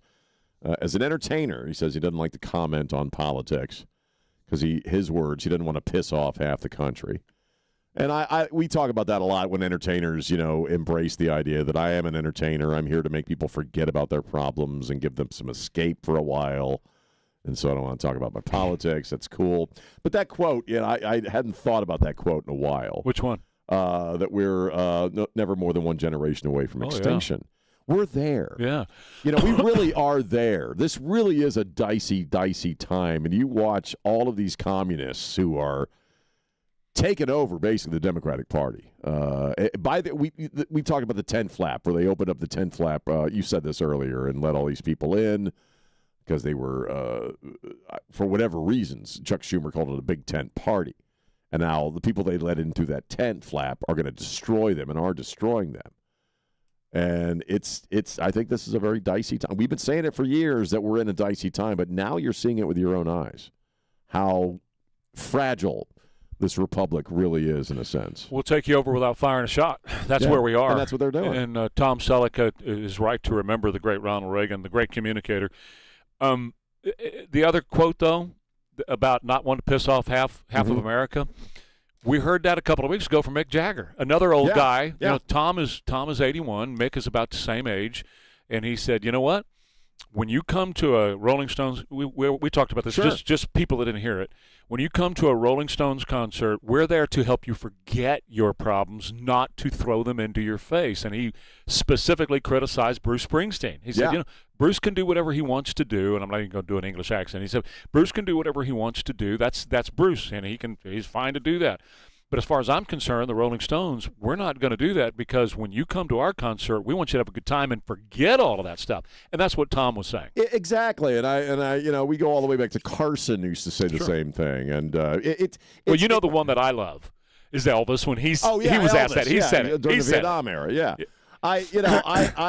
One of the things that's always been difficult for me is that a lot of the bands that and artists that I was a huge fan of and still am, from the 90s and the grunge movement and all that, it really is some of my favorite music.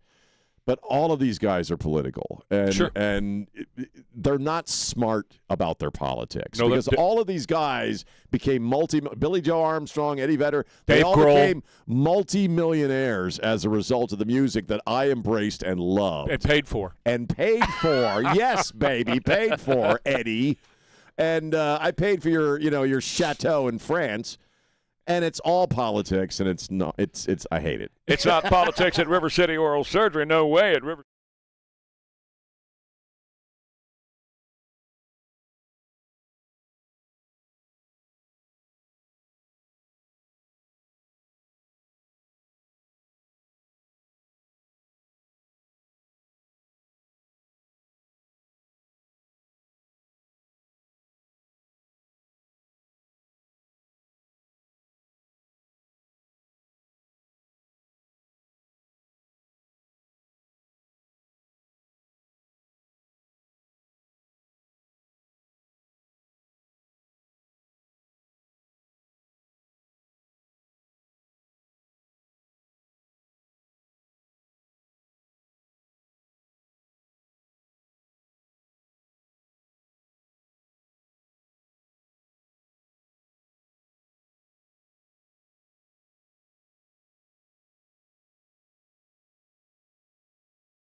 stuff here. We're wearing Rima KTSA. I'm going to just go through some stuff real quick here.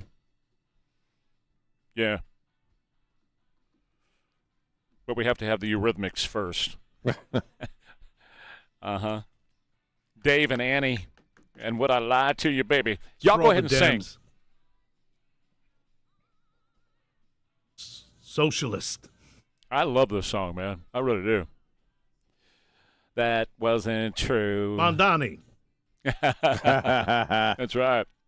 Okay, so I'm going to run through a couple of things real quick here just to get them off the table here. Anti-Trump rhinos like Susan Collins are a no to Todd Blanche. There's no McConnell anywhere, and they're killing off the Save America Act. What are you guys doing? Who are you anyway? I mean, you Republicans. I'm talking about Republicans. I'm talking Democrats are a lost cause. They're a bunch of commies. But you Republicans, man, I'm gonna put you over in that camp too. I'm gonna put you in a commie camp because you're handing the country to the commies. Okay, I'm just John Cornyn. You're handing the country to the commies, and you're good with that. I understand you're good with that, but it's one of the reasons you're not going to be able to go back there. Tom, tell us, Susan Collins. The only reason you've got one chance this side of a snowball in hell is that the people that are running against you. You know, otherwise you'd be gone too. Same is true for Lisa Murkowski. So you people who are doing this to try to force this, you rhinos who are trying to force this country into out-and-out communism, to hell with you, all of you. Well, it is perplexing. Well, maybe not so perplexing. No, it's not at all. Actually not perplexing. I mean, perplexing from a human intellectual standpoint that, you know, these things, the Save America Act makes absolute sense, given especially what we know about how our elections have been handled over the past few cycles. But it's not perplexing given who they are. These are establishment people. They don't want anything to really change. They're fine with, I guess, the communists taking over the country. It's about money. It's the money river behind the scenes. But again, if you have a soul, if you have a conscience, why wouldn't you want the Save America Act? It's weird to watch them argue against it. They want the Democrats to win. Period. Full on. Why is that? Why do they want the Democrats to win? Because they're more comfortable in second place, because they can complain about what's going on in the country and fundraise off of their complaints. But that's why they do it. But if they don't have to do anything. But if the bad guys get what they want, that the Senate is gone. They're all going the bye-bye. Senate They're is not gone. They're not going to have any establishment to be a part of. But they don't care. These are the very definition of cut your nose off to spite your face. If that's the perplexing exactly part of who it. they are. You don't have the foresight to look first off, like the case of Cornyn, look beyond your own spite and look down the road as to where this ends up. Nope. You played the audio earlier of Trump on Monday talking about the crummy cities, and he's been talking about socialism, where you look at these states where these countries where this takes place. They don't care. How much influence do you think you're really going to have in that world? The Senate's going to be gone. Yes. In the case of Susan Collins and Lisa Murkowski, these are all senators. There will not be a Senate if the commies win. That's the perplexing part of it. They don't care. That's the perplexing part of it to me. Now, here's a guy who wants to go in the Senate. I'm going to have to describe this, okay? It's on the X account, so you can go watch this. But it is a wonderful thing that somebody put together. Tallarico and his transformation from what he was into now this big, bold Texan. I'll walk you through it verbally as this thing continues on. So it starts in his kitchen, and an older lady looks like his mama, okay? And he walks into the room. Mommy? Wait. You can't do that because they can't hear it. You have to be quiet, okay? Here we go. Mommy, can I please borrow our joint credit card? So he takes the joint credit card that he shares with his mommy, and now he's in a Mini Cooper. And he's driving a Mini Cooper, and he pulls into a store. Now, on the back of the Mini Cooper are bumper stickers. Kind of looks like your car. And it says, Talarco. It's got, let's see here, Coexist. Oh, God. Protect the kids. And, of course, a huge rainbow bumper sticker on the back of it. Oh, he's pulling into Texas Cosplay. The name of the store is Texas Cosplay. He gets out. He's got a big smile on his face. Oh, I love AI. This is so good. Now he runs into cosplay, Texas Cosplay. He's skipping as he runs. Oh, here he's coming out of Texas Cosplay. He's wearing a Texas flag shirt and and a big old 10-gallon cowboy hat. Now he walks over, and there's the guy who is renting him the Dodge Ram truck. Oh, God. He signs the rental papers on the Ram truck. Now I'm ready to lie to Texans. Do you know what's mystifying about that, if you think about it? Because now he's trying to macho himself up. He's trying to Texify himself, right? Trying to get away from his own platform, essentially, his own opinions that we know are who the guy really is. Yes. So in this trickery, in this ruse, who is he trying to get on his side? Because the very people that he would need to support him, it would seem to me, are not the 10-gallon hat-wearing people. They're not the big truck-driving people. No, but he figures he's got to win enough because remember what the article in Breitbart said yesterday? He done tapped out the Democrats, and there's not enough Democrats in Texas for him to win. So he has to win a certain number of unsure. And remember the polling that came out last week. There are non-MAGA Republicans who are going to vote for this guy. That's a quarter of non-MAGA Republicans have already said it. He's trying to hook you them. You betcha. So I got to look like a big old tough man. And you know what? You still look like a wuss. And you are a wuss. And so, you know, he looks like that guy that was in Maui yesterday that's running for the Senate or running for the House of the Democrats. And he's raising hell in a Maui beach. You didn't tell that story. Oh, yeah. So he gets up and he goes over to the guy, says, hey, man, can you turn the music down? This guy's just an obnoxious Democrat. He looks like Tallarico, about as big as Tallarico.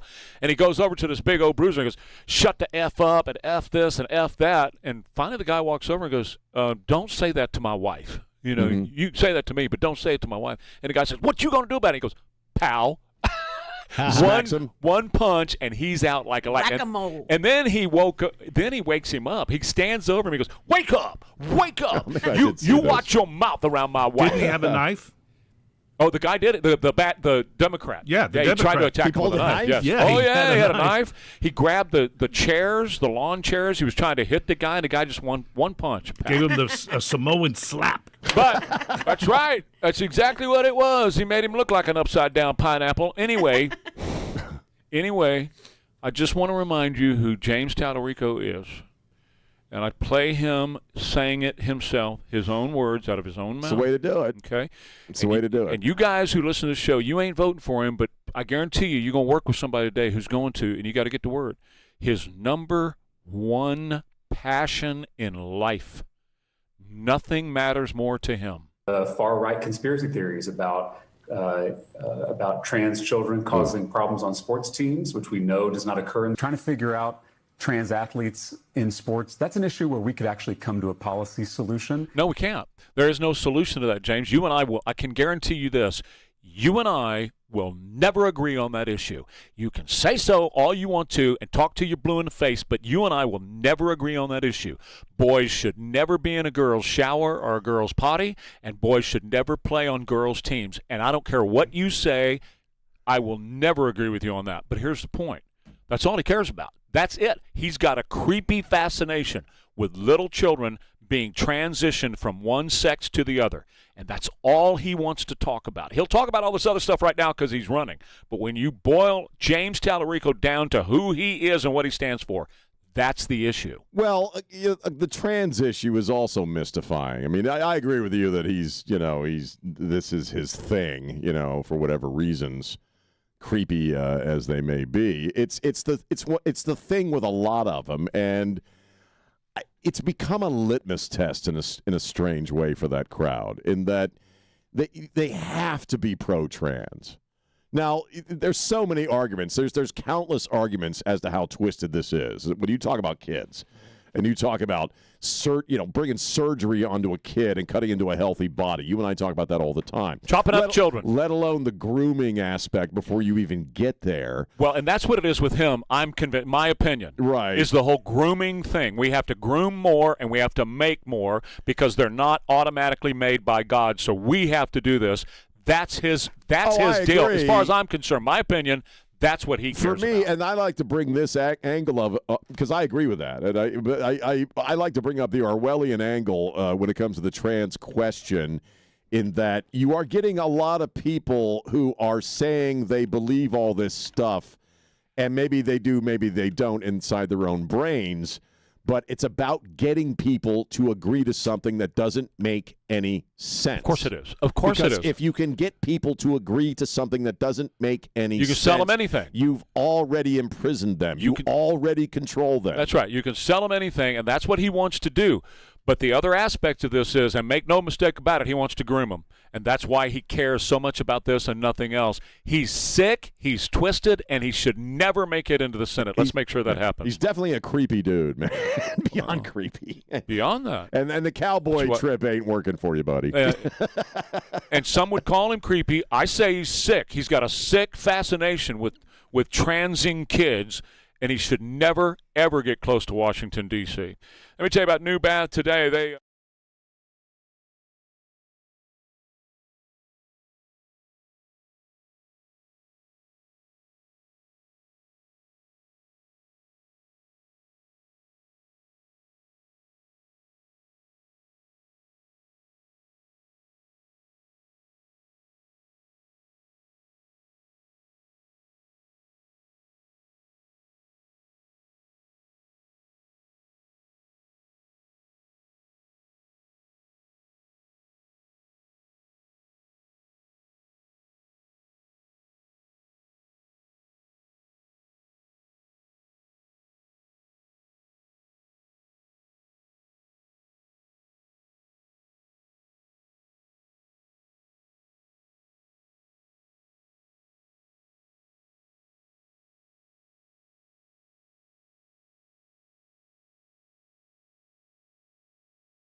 Ware and Rima coming up here at KTSA August 17th.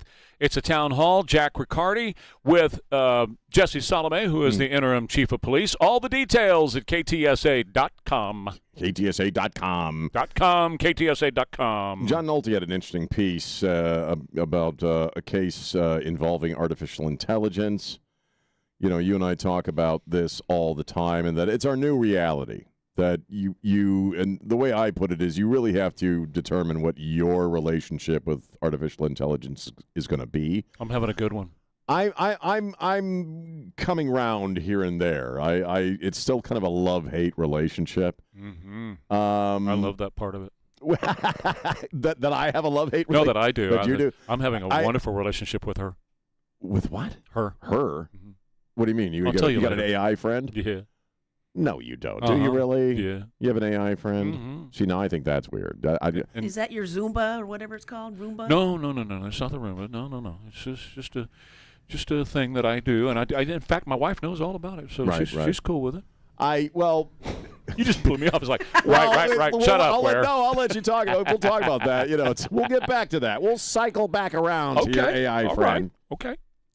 My relationship with AI, just, and stuff that I make is I don't create anything with AI. I use something I've already done. I did just out of curiosity, my buddy back east went on one of these sites where you can create songs. Mm-hmm. And I actually did, just out of curiosity, write a bunch of lyrics. Mm-hmm. And like in 5 minutes, it produced a freaking fully produced song. Sure does. I don't consider it a real song. I mean, it's not something I'm going to pass around to people, but, it was just kind of interesting to do. And I was like, okay, I did that. I'm done. I have no interest in doing that anymore. For now. No, it's next week he'll be in here talking about all the songs he did. No, I've known, and just like you, I've known too many people who are songwriters, and I'm not a songwriter, and it's not what I would produce is not real music. I don't consider it real music. But I use it to enhance imagery. Is pretty much what I use it for the layout stuff for my books. I self-publish my poetry books, and so I use it for that. And of that, as a photo editor, it's freaking amazing. I mean, it really is. You can do stuff you really couldn't do with the typical online photo editors or computer editors.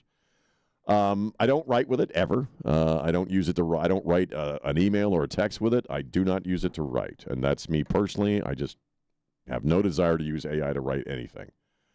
We have a guy named Jerry Falad. John Nolte did a story on this. And also, as far as if you use artificial intelligence to write something, I imagine this is true of all creative endeavors. Who owns the rights to that is where it gets a little dicey. And a guy named Jerry Falad, who is a writer out of Nigeria, has discovered, and this is what John Nolte's writing about. He sold a novel, his first novel called Call Me, I'll Hide the Body. It's a thriller. It went out, he got a literary agent, obviously, and this guy started hawking the manuscript. It went to auction amongst some publishers, and it was picked up by Minotaur Books after about half a dozen or a dozen different companies bid on the book, because apparently it's really, really, really good. They say it's a brilliant novel, and for a first-time novelist, it's an amazing work. Thanks to AI.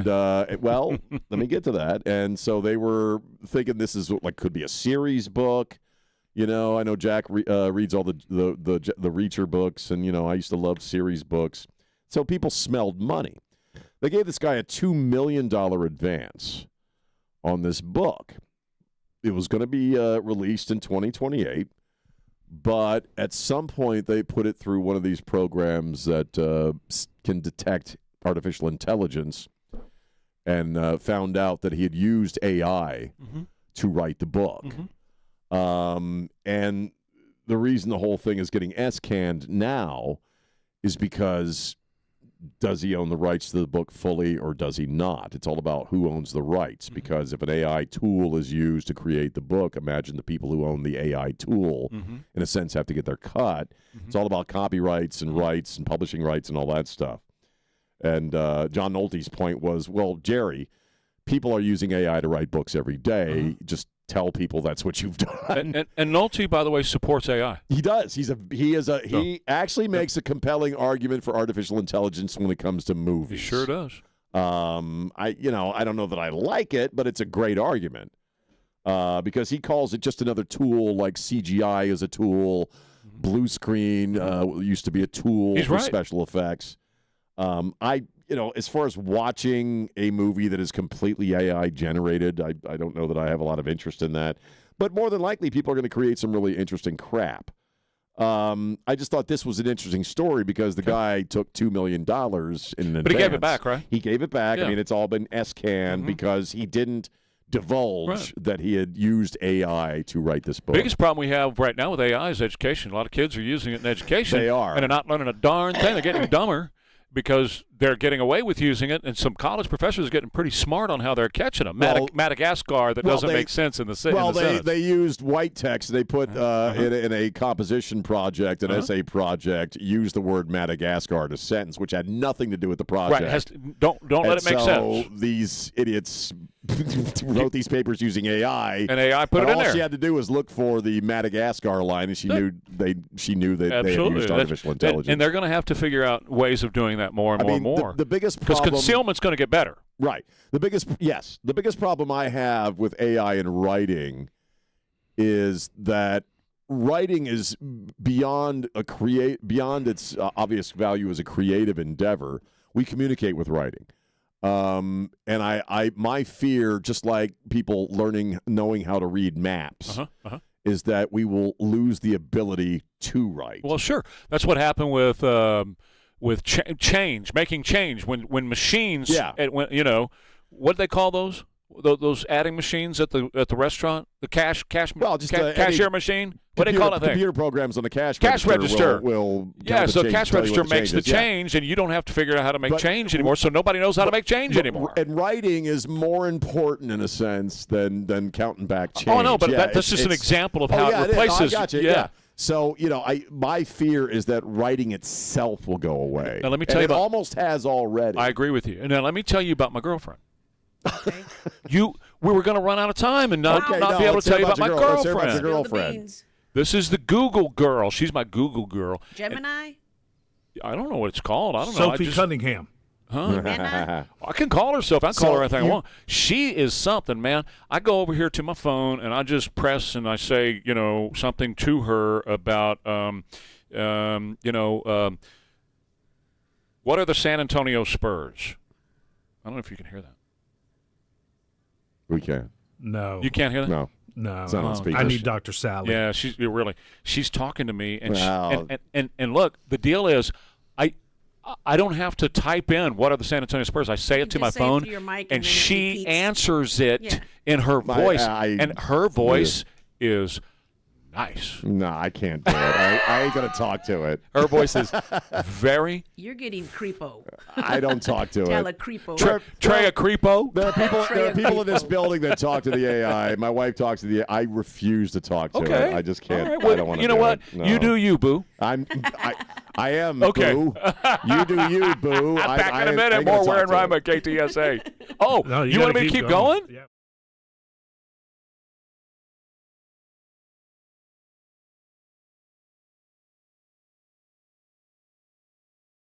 I've heard watch people do it. But in this case, when I do it with this, it's just like typing in Google. This is going to replace the search engines. Oh, sure, of course it is. It's practically because done that instead already. of typing in Google, instead of typing in what you're looking for in Google and waiting for Google to give you all those choices, you just say to Google, I need to find the nearest Chinese restaurant, and she goes, here they are in a list, and this is when they open, and it's all this one offers this, and this one offers that. It's easier, but what's weird to me is when AI starts, you say, oh, AI, that's not what I wanted.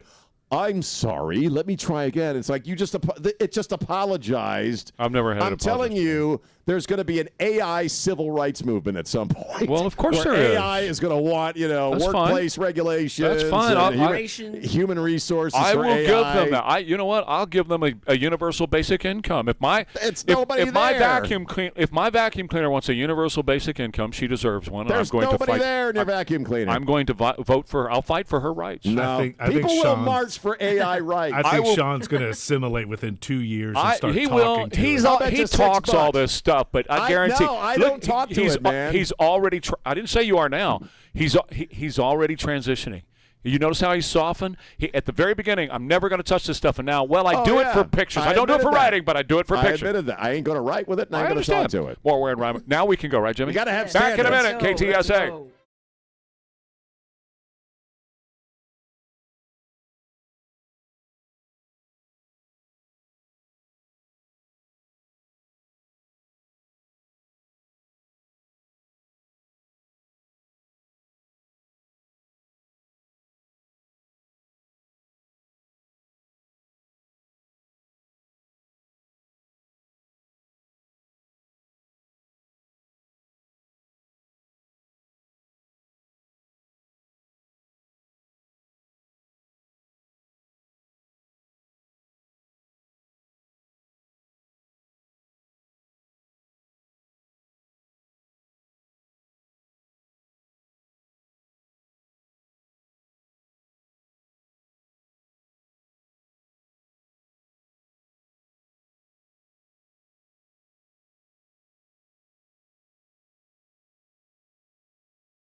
See that? Yep. Go ahead. Go ahead. What? Breaking news. Breaking news. Far left-wing candidate. What's his name? How do you say it? Hassan Abdul- el-Assad. Syed. Anyway, he won. El-Assad. Inshallah. Well, we're told he won. That's what they're saying now. They've called it officially for Inshallah, man. If and when we win this race, how are you going to beat Mike Rogers and their money? I want you to remind them that if we come through this, when we come through this, inshallah. Inshallah. God. So what does that mean again? It means God willing. God willing?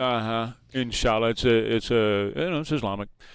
And that leads me to my next discussion, going off of what Christian's been talking about with the Ten Commandments in Texas schools. Okay. Yep. I believe the Ten Commandments should be in Texas schools, but I'm very careful about how to do that, because what you don't want to do is open up a Pandora's box of everybody else piling on and saying, us too, you ought to be teaching inshallah, all of Muhammad's teachings and Satan's teachings and everybody else that's got a religion. Hooky Bookie that started a religion down in South Texas in 1932, all that kind of stuff. He got a bone through his nose. Hey, I watched bone through his nose. I watched Gilligan's Island. Oh, God. There's validity to that. Remember that? Remember they always had those witch doctors? With the bone through their nose. You remember that? Man, Did you ever watch Gilligan? Yup, way too much. Okay, so you saw the bone through the nose, dude, the witch doctor. So instead of that, the way to do this, of course, I've already passed the law, but it's being challenged. But, guys, here's your back door. There is direct, 100% provable evidence that the Bible and Christian religion was the very foundation of the United States of America. So you teach the Ten Commandments and that as American history. Mm-hmm. And if you need to know, you guys in Austin, if you need to know, just call me and I'll run you through it. Or call David Barton at Wall Builders, or call Matt Hagee over at Cornerstone, or whatever, and we'll show you with irrefutable evidence, 100% guaranteed, that the Bible and the Christian faith was used to form our republic, the things that we believe in, and that it was a direct revelation from God that brought this country into existence. I can prove that. Well, I think that's the line you have to, with the teaching it in the classes and having the Ten Commandments. I mean, you have to characterize it as American a founding history document, in a sense, as history that impacted not just us, but Western civilization in general. And not world history. I'm not talking about that. You could say American history. Western because when you say American history, and that locks out all the others, because they weren't a part of American history. Right. They were not a part of the Quran and all the others were not a part of the foundation of this country. They simply weren't. Now, Well, I'm not saying and I've studied the other ones too, and there's no you can't make that connection like you can make it with Christianity. And people can talk about deists and all that crap, and it still doesn't figure in. Even Tom Jefferson, who they say was this big deist, and he cut the Bible up, and there's big holes in the Bible that he cut up and all that kind of stuff, and you can go to Monticello and you can see all that. That's just fine. But he said this was the greatest launching pad that Christianity had ever seen. I'm paraphrasing, but the greatest launching pad that Christianity had ever seen. You can't get away from the historical connection 100%. to the founding of this country. 100%. But that's how you have to teach it. You don't want people, because you're right. If you take it in the direction, because I think we talked about when they first passed this law about the Bible being in the curriculum, we were talking at that time, well, they need a moral code and this will help them. You can't do that. You got to teach it in the context of what it does when you say, okay, I'm just going to put the Ten Commandments up in there, it's that then the Muslims come along and they go, we have all this stuff that's in the Quran that we should have to put up. Don't go ahead. And they have a valid point, because you open Pandora's box. You can't teach it religiously. Yeah. Right. So if you just say, okay, I can prove that through American history, the Bible was the foundation of this republic, and I'm going to show you how that works, and that's how we're going to teach it. Now, the others have no gripe coming. They have no entree into any of that. Well, they really don't. You have to. Yeah, that's the box, in a sense. You've got to fit that thing. You've got to fit it into without wandering into theology and religiosity. Next Tuesday. Not that I disagree with any of that. I agree, obviously, as a Christian, with the theology of the Bible, but in the classroom, that's the line you have to maintain. Sure. And it's, again, I'll also say this: teaching in the classroom does not establish a religion. establishment of a religion is a very clear order to you that this is the religion you as a people that pay taxes in this country, and you're going to pay taxes to the religion we tell you to. That's the establishment clause of the First Amendment. But you're right to prevent the idea, because we see this at Christmas time on municipal ground, where if you have a Christmas tree, you got to have this and that, got to have a statue of Satan. To maintain that. And you know how to answer that? At Christmas time, you have Sam Adams holding the Bible. That's right. That answers it right there, because he's a historical figure. And Sam Adams said of this country, and he wrote prolifically. He wrote under many pseudonyms, because he would write for various newspapers, and in one he would be Sam Adams, and the other he would be John Jones. I mean, the guy was in all these newspapers putting forth the thought, and he explicitly said, this country was just like the Hebrews coming out of Egypt, that it was established specifically to promulgate the gospel of Jesus according to Matthew 28. And that's what most of them, not just many, most of them believed. We're talking about our founding fathers and the people who were alive at that time. They believed exactly that. Next Tuesday, I'm going to be hosting a breakfast that's going to talk about a lot of this to some very well-known pastors. And this is exactly what this is about. This is, in this country, we do, as Christians, we have a duty and a responsibility to be engaged, because this country was established on those biblical principles for the foundation of our country. Period. Full stop. Well, unalienable, the very word itself is about not being separated from God, and that your rights that we enumerate in the founding documents cannot be alien to you because they are given to you by God, Christian God, the Christian idea of God. And why did they say that? Number one, because it's true. Number one, those rights enumerated in the Constitution did come from God, and so that's 100% true. But secondly, they knew that if man gave you a right, then man could come along and take that right away. And they were very clear. If you read, you can't just read the Constitution and say, well, now I know it all. You have to read all of their writings around that as well. Well, sure. Read the letters of John Adams to his wife. Amazing stuff that gives you so much more backgrounding to their thought. Read the Federalist paper. The Federalist Papers is a book about 3 inches thick. I've read it many, many times. Go through that and read your Madison, read your Hamilton, read these guys. You cannot make a logical argument that the founding documents were not based on Christian theology. 100%. It's a ridiculous claim. When they established government schools back then, okay, one textbook is all they had. The Bible. Right. And you have to remember also what the motivating factors were for starting the country to begin with. It wasn't just about taxes. It was about the Church of England. 100%. That was the primary thing. I mean, that's why we did what we did. The Puritans left England to come here because they were persecuted and prosecuted in England. And so when they got here, they established schools of learning like, Harvard and Princeton, places. Yeah, Christian, go ahead. I was just going to point out, the English you had the influence coming out of England, but the Spanish conquered so much of the Southwest U.S., and that's all Catholic. Well, I can take you on a car ride like 15 minutes from here, and we can go to Mission Road. Yeah, and we can go up and down and see all the missions. How did they get here? Yep. The very people you're talking about. Not to mention the Spanish conquered me, and they conquered me. Well, good. Well, that was easy, though. Yeah. You're conquerable. Yeah. I wanted to be conquered, You Trey. blow by the wind. I wanted to be conquered. I don't blow by the wind. What the hell does that mean? I'm kidding. No shots fired, no invasion. No, it was the easiest takeover. Run right over him. I wanted to be conquered. Yes. Yeah. And I was. Without firing a shot. Sean was conquered without firing a shot. We're going to take you over without firing a shot. He didn't care about one independence. person took me over. No, I know. I had plenty of independence prior to that. Gave me a headache. Sean doesn't like independence and freedom. I don't mind being told what to do at this point, as long as the right person's telling me. You can't, but she can. Yeah, that's right. And he pointed to it at Elaine. I don't know why he did it. That's on video, isn't it? That's right. It's right up here on camera. Yeah. So, yes, I just think that you go about it this way, and you're probably going to lose in a court of law. We went through that with Madalyn Murray O'Hair in 1963.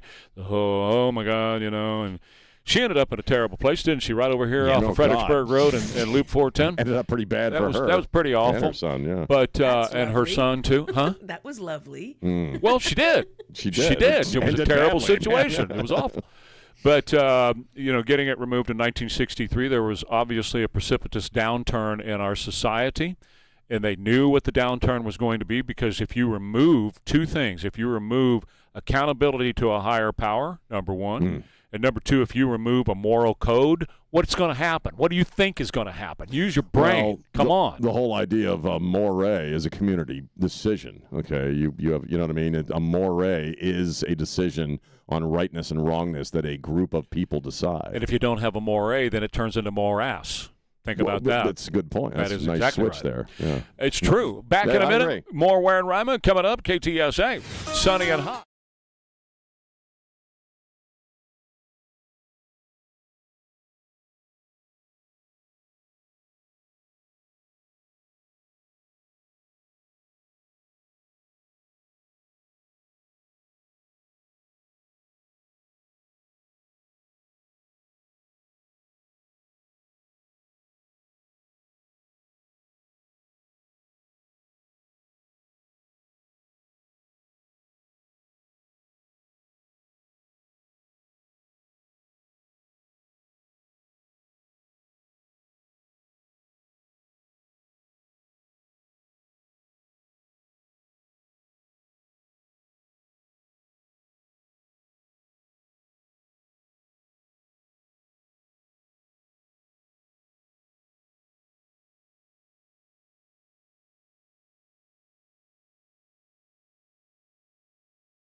Ware and Rima, Vice President J.D. Vance talking about fraud in America. Let's dip into just a second of this and see what's going on. $30 billion of fraud just since the fraud task force was set up, and that's frankly by conservatively estimating it.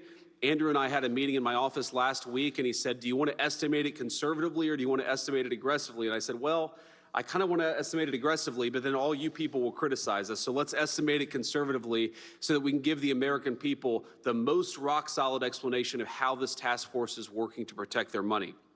We've been able to stop $56 billion in fraudulent payments that would have otherwise gone to fraudsters rather than to the people who need them. And in the process, we've saved, obviously, the American people a lot of money.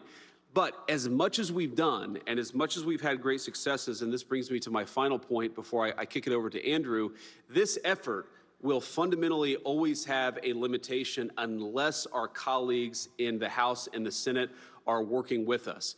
We don't want the next administration, whoever, God forbid, you're going to have President El Sayed in 3 years. We don't want him to undo all the incredible work that we've been doing when we've been taking out the fraudsters and saving the American people money. And in order to make this really work, we need our colleagues in Congress to really codify some of this stuff, to make sure that it becomes law.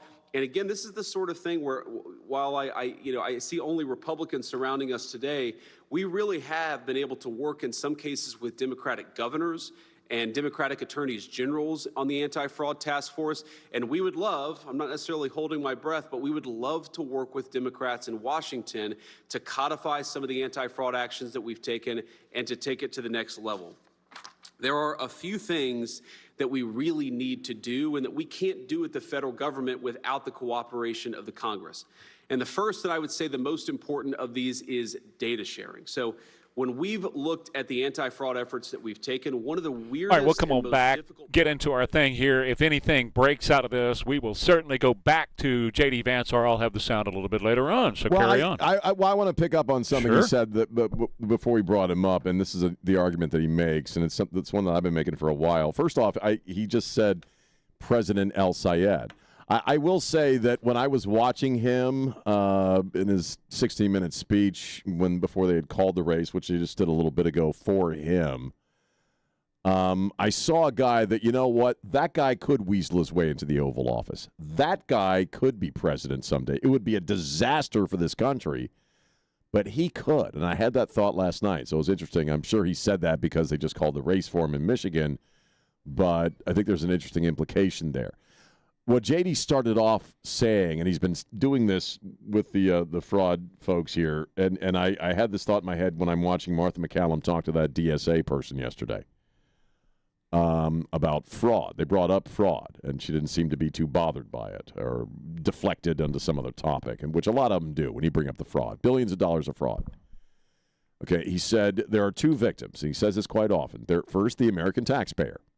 Right? Obviously, billions of dollars of American taxpayer money going bye-bye.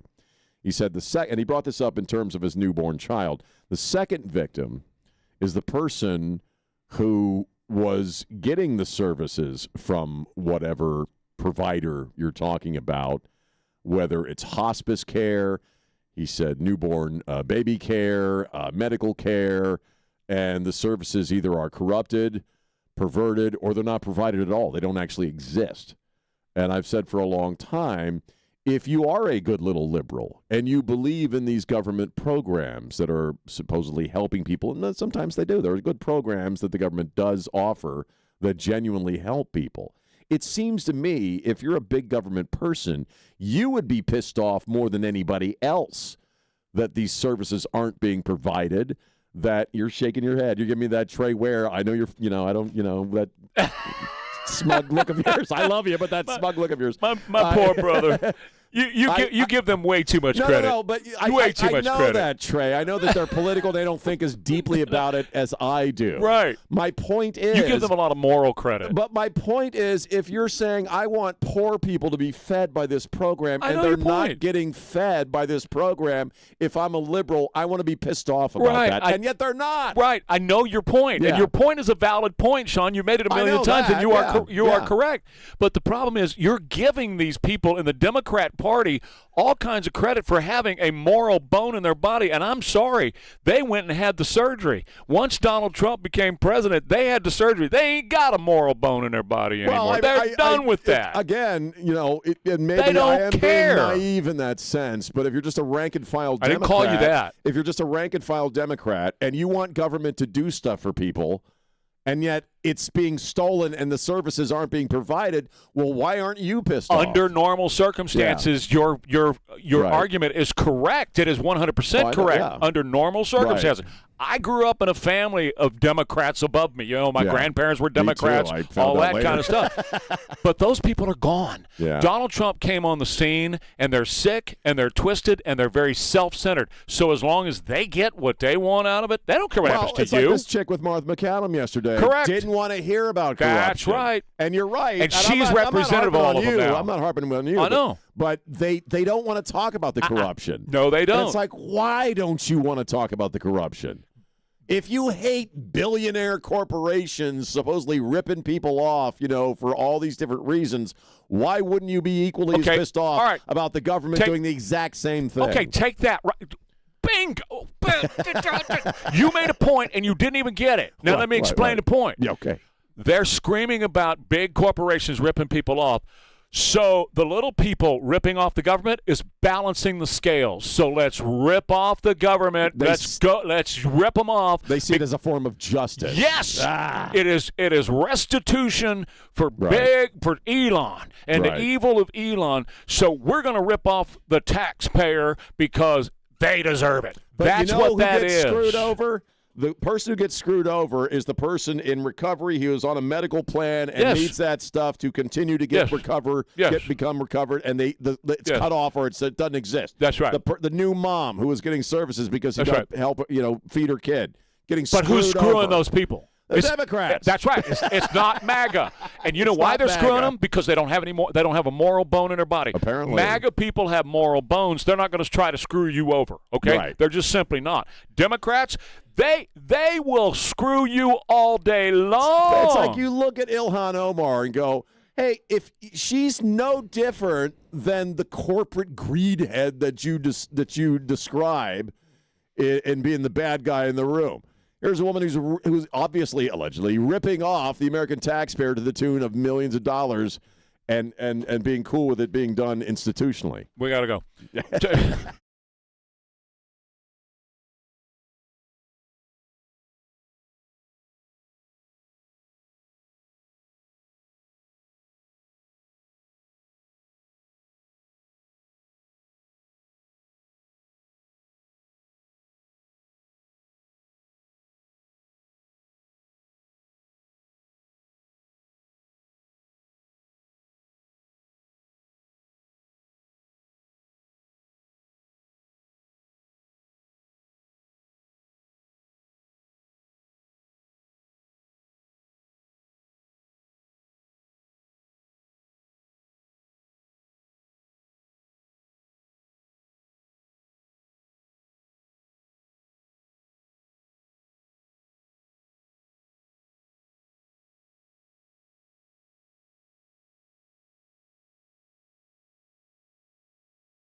yesterday, man. I love playing this guitar.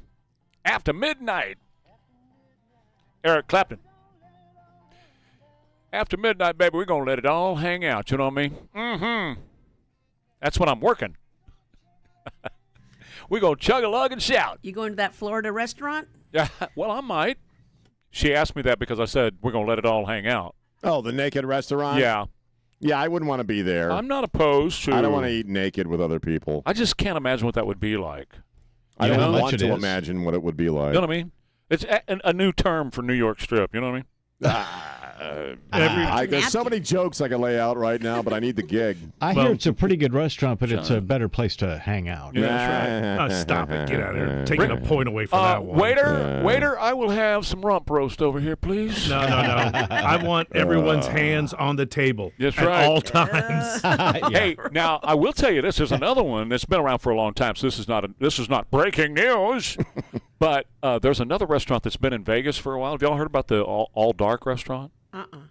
Y'all, this is crazy. It's crazy. You go in, you sit down at the table, they turn all the lights off, and it's pitch freaking black. Why would you do that? Because of people do weird stuff. That's why, especially in Vegas. No, it's to open up your senses so you enjoy the food more. That's why they do it. Yes, exactly. Have you been there? No, but I know all about it. Yeah, I've had a couple friends that have gone. They got glow-in-the-dark plates and stuff? No, there's no lights. You can't see nothing, right? There's no lights at all. How do you read the menu? You don't read the menu. How do you they know bring what you're eating? Exactly. That's it. How do you know what's being served? I want That's to the know whole what I'm point. eating. Okay. You have to be an adventurous eater. Well, I could be a cook at that restaurant. I was thinking about you could. It's a weight loss. You could. It's a weight loss I could be a clinic. cook at that restaurant. That used to be called Nutrisystem, Elaine. So lose your clothes and lose weight. Eat at Elaine's. So I was thinking about that the other day. What is one thing that you will not do in the dark? Just one thing. One thing I won't do in the dark? I'm not talking about something you can't do like read. I said one thing you won't do that you could do in the dark, but you refuse to do it in the dark. Well, as a man, pee. Yeah. Are you talking about indoor or outdoor? Sean, you can still sit down. No, I don't. Dark, indoor or outdoor? Something you won't do in the dark, huh? I'll just say indoor. Get a tattoo? I tell you what. Okay, I do a lot of what I do in the morning to get ready in the dark because I don't want to wake Nancy up. I do the same so thing, yeah. in the bedroom, I'm stumbling, and I know where every piece of furniture is. I turn on all the lights. Okay, well, that's just you. Poor Ralph. I lay out my clothes on my chair, so all I have to do in the dark is pick them up, put them on. Yeah. So, okay, so what anything you refuse to do in the dark. Not something you can't do. Again, don't tell me read, because that's, I can't think of anything. I don't. Well, I wouldn't eat in the dark. That's it. That's mine. Yeah, I want to see my That is mine. food because visual is a big part of eating. This is why I was thinking about it. Yeah. Because I carried all my food upstairs to my studio, and the lights were off, Right. and I set it down on my desk and immediately turned the light on because I will not eat in the dark. I have it. Well, it's true. I don't like to eat in the have to dark. see what goes in my mouth. Right. That's I what have I'm saying. to. This- I have That's to. a wise practice. I'm telling you, I will not put something in there that I ain't seen, and that's just the way I am, can't man. have my enchiladas. I was going to say, until this topic came up, I'd never even thought about eating in the dark. See, you eat in the dark? No, I'd never even thought of doing. So you turn the light on to eat? Absolutely. Absolutely, 100%. I refuse to eat in the dark. I'm full of crap though, because on Saturday nights, very often I'll roll over and I put a PB&J on my nightstand sometimes. And I'll roll over in the dark and eat a PB&J. Without turning on, so you don't even see it. So you can't see it. I make it But you before can't I see lay it. it. I can't see it. So how do you know there's not a roach sitting on top of it? I don't, but if it's a little crunchy, I only get creamy See, peanut that's butter. the thing about it. I don't want that. Yeah, See? well, I'll tell you. Like you said, you have to know what you're putting in Let your me mouth. tell you how I got there. When I was young, my dad and I were doing a gig together. We were DJing Right. together, a gig Right. out, playing music, disc jockeying at a club. And he was a smoker at the time, and he was drinking beer, right? And you know what smokers used to do with beer cans? Yes. Yeah. Oh, no. Ashtray can. That's right. It's your ashtray. So I reached back and I grabbed his beer to take a swig. No. And you know what? You know what ended up in my mouth? A Kent 100. You know Or what's two worse? or three or four. What's worse is hanging out with a chewer. Dip, yeah. I used to do that. That's what I did. And it used to make Nancy so mad. Accidentally pick up that cup and take a swig of that. Well, it used to make her mad because I would knock it over every once in a while. Is this an oyster shot? Yeah. Yeah. So back to the original question. I will never eat in the dark for that reason. I have to see it. Yeah. I can't eat a roach. I don't prefer it, yeah. I don't want a roach. I don't want a cigarette butt. I don't want anything that I don't, you know what I'm saying? Since we're talking about idiosyncrasies, I don't like to eat standing up. I like to be seated and sitting when I eat. I eat standing up every morning. I hate eating standing up. Yeah. My breakfast. Standing up. I don't like it. I make breakfast and I stand at our island, at our kitchen, and I eat standing there, taking my supplements, and then I get dressed and come to work. My whole family unit eats standing up practically, and I don't like. I got to be. It's seated. better for you. They make fun of me because I got to be sitting down to eat. But standing up is better. I also don't like eating outside. I don't like eating in my car. I like being seated inside. Standing up is better for you. I don't care because it opens up everything down here. I can't enjoy my food. I want to be seated. Okay. I know it's probably physically better, but I don't like it. Especially you. Or no, sitting down or laying down because you just roll over. I will roll over and eat a PB&J or some chips in bed. I guess cookies. with you. I eat cookies in bed. I guess with you it's okay because you're missing like 42 feet of colon. Yeah, so. me standing up is different than somebody else standing up and eating. Right. It's got, I got to stretch everything out. I got nothing to stretch, Trey. Yeah. I don't drink anything while I eat. I've never understood You don't drink anything? Never understood it. That's weird. Really? Never understood it. I can only drink water. I don't drink soda. I don't drink anything when I eat. I only drink, but I always drink water when I eat. Same here. I drink water, except with Italian food, then it's root beer. We had that conversation. But Christian, that's funny because 2 days ago, Nancy and I were having lunch, and I'm sipping on my water, and she doesn't have anything. And I said, "Sweetheart, aren't you going to drink something with the food?" And she said, "No, my drink is in the kitchen. It's too far to walk and get it, so I'm fine." So you never drink with your food? No, I think it goes back to when I was a little kid. My parents would, put dinner in front of my face and a glass of milk. I refuse to drink milk. I hate milk. What's wrong with you guys and milk? I hate it. It's so icky. And then they would try to make me drink it, but then it's been sitting out for 10 minutes. It's getting kind of lukewarm. It's like, milk is gross. Especially don't you know you can put chocolate in it, stir it up, and you got chocolate milk is one of the greatest things on planet Earth, But man. what happens when your folks and your grandparents say, you've had too much sugar today? I just then think you're stuck. Milk is gross to drink Ralph straight has to have a up. Coca-Cola with every meal. Oh, really? Even with cheese and crackers. Well, he's a country boy. That's a redneck right there. And is it a bottle Coke? I want a bottle Coke. It's a can Coke. Oh, is it really? Wow. And then my grandfather told me at one time, he said, "Now, Christian, when Moses tapped the rock, what came out of it? Water or Coke?" Well, we don't know. It dang we're sure wasn't not milk. sure. I wasn't there. Okay. Well, it wasn't Milwaukee's best. It wasn't Pabst. You don't know Blue that. Those were the big 30, 40-gallon pots in Cana. I will say, true that. I will say this, that when I did drink and I ate Italian, I would always have a glass of red wine. Yeah. That's an exception. Yeah, but I don't do that anymore. I don't obviously. either. But we did when we'd have a good steak. John Sadie got me started on that because he would show up with an excellent bottle. He owned a wine store, right? So he would show up with an excellent bottle of wine, and I would, and we'd have a sip of his wine, and that was really good with a good steak. Listening to Frank Sinatra You guys and Dean are real Martin. fancy, though. I mean, you open it, you sniff it, and then you. So I got to tell you about this real quick because this is Nancy and I went to a wine fest in Orlando one time, and you go around and you taste all these wines at a wine fest, right? And then you listen to guys who are experts on wines. Oh, yeah. What are they calling sommeliers? Yeah. Anyway, they're standing up there telling you all about the wine, and one of them would say, "Okay, now you taste it. Now you see, it's got oak." It's got a little bit of wild grass. It's got a little bit of berry in it, and all of them have cat piss. So I do that now. When they pour me a glass of wine, which is very rare, I'll go, "Oh, oak, berry, cat piss." Cat piss. A cat piss note. We went to a wine tasting in the Hill Country. It had true. seven meals with each different meal. Yes. You got wine. Yeah. I was sloshed after well, of two course. glasses. That's of what wine. what a wine I only tasting. made it to two. Two? Yes. Hell, I used to go to wine festivals and stay all day, man. You gotta make those little cups last. Yeah. No, I do this with my wife, and I bring her a bottled water. And what I do is I show her the label. Yeah. And then I unscrew the cap and I let her smell the cap of the water. Just make it it's a nice vintage of water. Exactly. You know, do you like that? Exactly. But you're Ralph You're not a true alcoholic unless you know how to really abuse the crap out of a wine tasting. I don't know Put how sweet and low in his wine. I don't know how it started, but years ago, and again, I'm off of all this stuff. I've moved on, but I got a deep interest in tequila.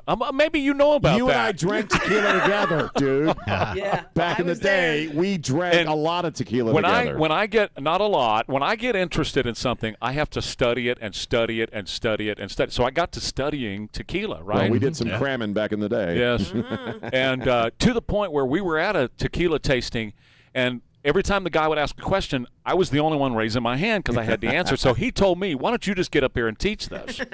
But, okay, this is one thing I'll tell you. Back in the day, a long time ago, tequila bottles, all of them used to be tall, like the Milagro. I know. Yep. They were tall. But they would set it on a table between each other, between friends. Like Sean and I are sitting across the table from each other, and the tequila bottle would be in the middle between us, and we couldn't see each other. So Don Julio, who was a jimador down in Mexico, the guy who cuts the actual plant, the agave plant, he said, no, tequila is to be shared with friends. So he started to make the bottles really short so that you could put the bottle between two friends, still look at each other in the eye, and have the bottle there. That's how tequila bottles got short. You think they're serving tequila at the Naked Restaurant in Florida? Probably. You'd have to have a bunch of that. You know what I mean? You really would. You wouldn't even walk in there without a bunch. I wouldn't do a body shot. A body shot.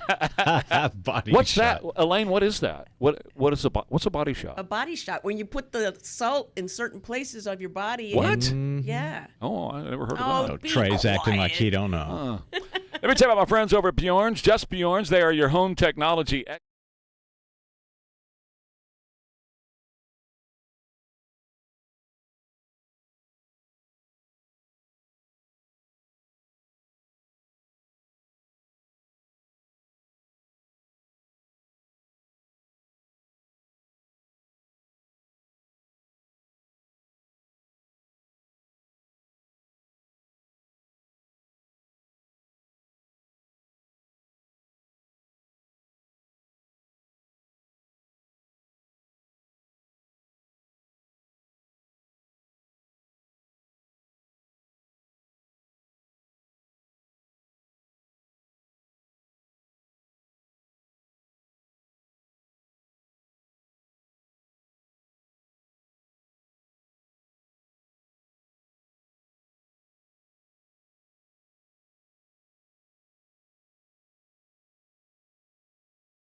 9:51. We are Ware and Rima, KTSA, being joined by Jack Riccardi every day at this time, getting ready for Jack in 60 on the great radio shows. And August 17th, he is going to be here with Jesse Salome, and it's going to be a town hall. And if you'd like to be here, just go to ktsa.com, and all the details on how you can get registered right there. But Jack will start. President El Sayed is speaking right now, getting ready for his 2028 bid to be president of the United States. There he is. Yeah, no, I'm enjoying all the spin about this morning. You know, like on Fox, they've decided that he really lost because he was ahead in the polls by so much that if he only won by 1%, that's a loss. I think you still get the same desk in the Senate and the vote. Like, come on, can we not do this? Yeah. But I was thinking about this, Trey, and just off the top of my head, Michigan, okay, Michigan, home to Gerald Ford. The Romney family started in Michigan. Right. Bob Seger is from Michigan. Tim Allen is from Michigan. I think Kid Rock is from Michigan, right? Yeah, yeah. This is like the virus has broken out of the places we knew it was mutating, and now it's a bigger outbreak. Yes, I mean, we kind of saw this coming, but now that it's actually happened, that's pretty significant. And this wasn't the Michigander that they thought it was going to be. They thought maybe Gretchen was going to be the one they were going to pull out of there, but it's this guy right here. Yeah. I agree with you. I think he has his sights set on much higher things. Oh yeah, I was telling Trey, Jack, that when I'm watching the speech he gave late last night, I watched it this morning, and I just got the same vibe from this guy. It's not deep political analysis, but I got the same vibe from Obama. This is the guy that could weasel his way into the Oval Office. This is the guy. He's smart. He's charismatic. He's not a dumbass. He's very intelligent. And he's an extraordinary radical. Well, you know what? And Obama was only a senator for 4 years. I can't believe we gave people the choice of Chris Farley an address, and they still chose this guy. Right? Yeah, exactly. How did that happen? It would be about the same amount of time that Obama was a senator out of Chicago. Right, about the same, a little bit shorter, and then he would go right into the White House. In fact, J.D. Vance already called him that this morning when he was talking about the fraud. He said, in 3 years you might have President El Sayed. So. Well, that's cheery. I guess we won't have to. I guess we won't have to watch Moscow for the May Day parades anymore. No, I'll be right down here on down Houston Street. Street. Watch them in our own neighborhoods. That's exactly right, comrade Jack. Yeah, that's right. We're finally all equal. I think we're all tired of Trey being better than all of us. So it's finally total equality here. Total equality. Hey, listen. How about? James Tallarico with the blowtorch, though. That's with the blow what? Blowtorch. Oh. Yeah, right. That's great. That's classic, isn't it? Mr. Cowboy driving around pickup truck that he rented, wearing. Is that not Dukakis in the tank? Oh, totally. It was John Cornyn this year. Okay, that's exactly what that was. Yeah. That boy don't know the business end of a torch. Are you kidding me? Or how to drive a Ram truck? But he's doing okay. He's doing okay. Have you seen the AI ad? I love it. People made? I played it this morning. Yeah. Funny. Should we hit him up with one of the topics that we did earlier just a little while ago? Sure. Is there any? We were talking about restaurants. There's one where in Florida where they eat naked, naked people, which I think is icky. I don't know if I'd want to do that, especially if I'm in the room. And the other one Trey brought up, a restaurant in Vegas where you eat in the dark. And Trey had asked, is there anything you don't like to do in the dark? That you won't do in the dark. That you won't do in the dark. Not that you can't do, Jack, because First you of all, just if can't I have read. to be naked, I would like it to be in the dark. So could we combine those two concepts? Yeah. Secondly, the naked restaurant gives a whole new meaning to the term, I've got 4 tops. And then what is something I don't like to do in the dark? Yeah, that you won't do in the dark. You just it's a lie. It's inviolable. You will not do this in the dark. Okay, walk barefoot. Oh, that's smart. a good one. You smart, and I do that every day. And if you've ever stepped on a Lego, yeah, buddy, I was thinking it only has Legos. to happen once. Or kick one of the bedposts from my bed because I do that a lot. Owie. And I got to cuss quietly because Nancy's asleep. Right. Yeah. Well, Trey That's and I that gasp cuss. Yes. Trey and I just admitted on the other we both get dressed in the dark. every day, so it's Not not only you guys get up drives. so early. Yeah. Mine is I won't eat in the dark. I will not. Period. Full I've stop. never even tried that. I have to see what's going in my mouth. If I can't see it, I think ain't that's putting it right. there. You know what I mean? Yeah, I think that's right. I agree with that. That's a law. No, I'd say walk in the dark. I mean, That's walk smart. barefoot in the dark. That's a good one. I like that.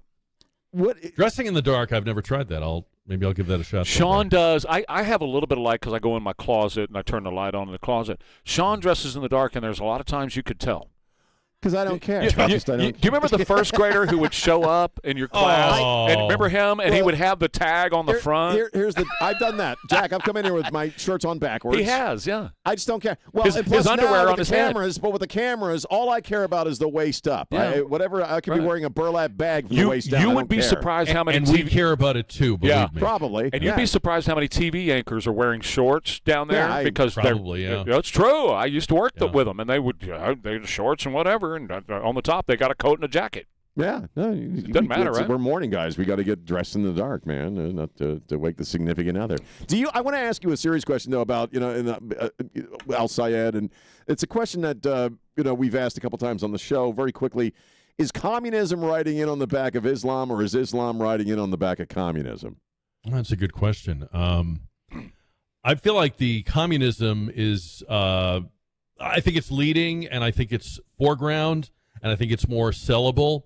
I think that, and I hadn't really ever thought of this, but I think you're making me think that, Islamism is riding the coattails and sort of taking that, dressing in the dark kind of, we don't want people to see it right away. Right. But once we're ensconced, it'll be okay if they notice. The Democrats right now are acting like the bear is in the tent because they invited him. And they're just going through this whole whistling past the graveyard thing. We're very happy with this. This is a big tent, and they're freaking out because not because they're not communists, but because this is setting up better for Republicans than it looked like it was going to. Absolutely, and I think they're coming in together, which is what they have always done in history. Yeah, that's a good. I never thought of that, but that's a good thought. Yeah. Okay, so we got to go. So Jack is next. Jack in 60. Have a great show, Jack, and I'll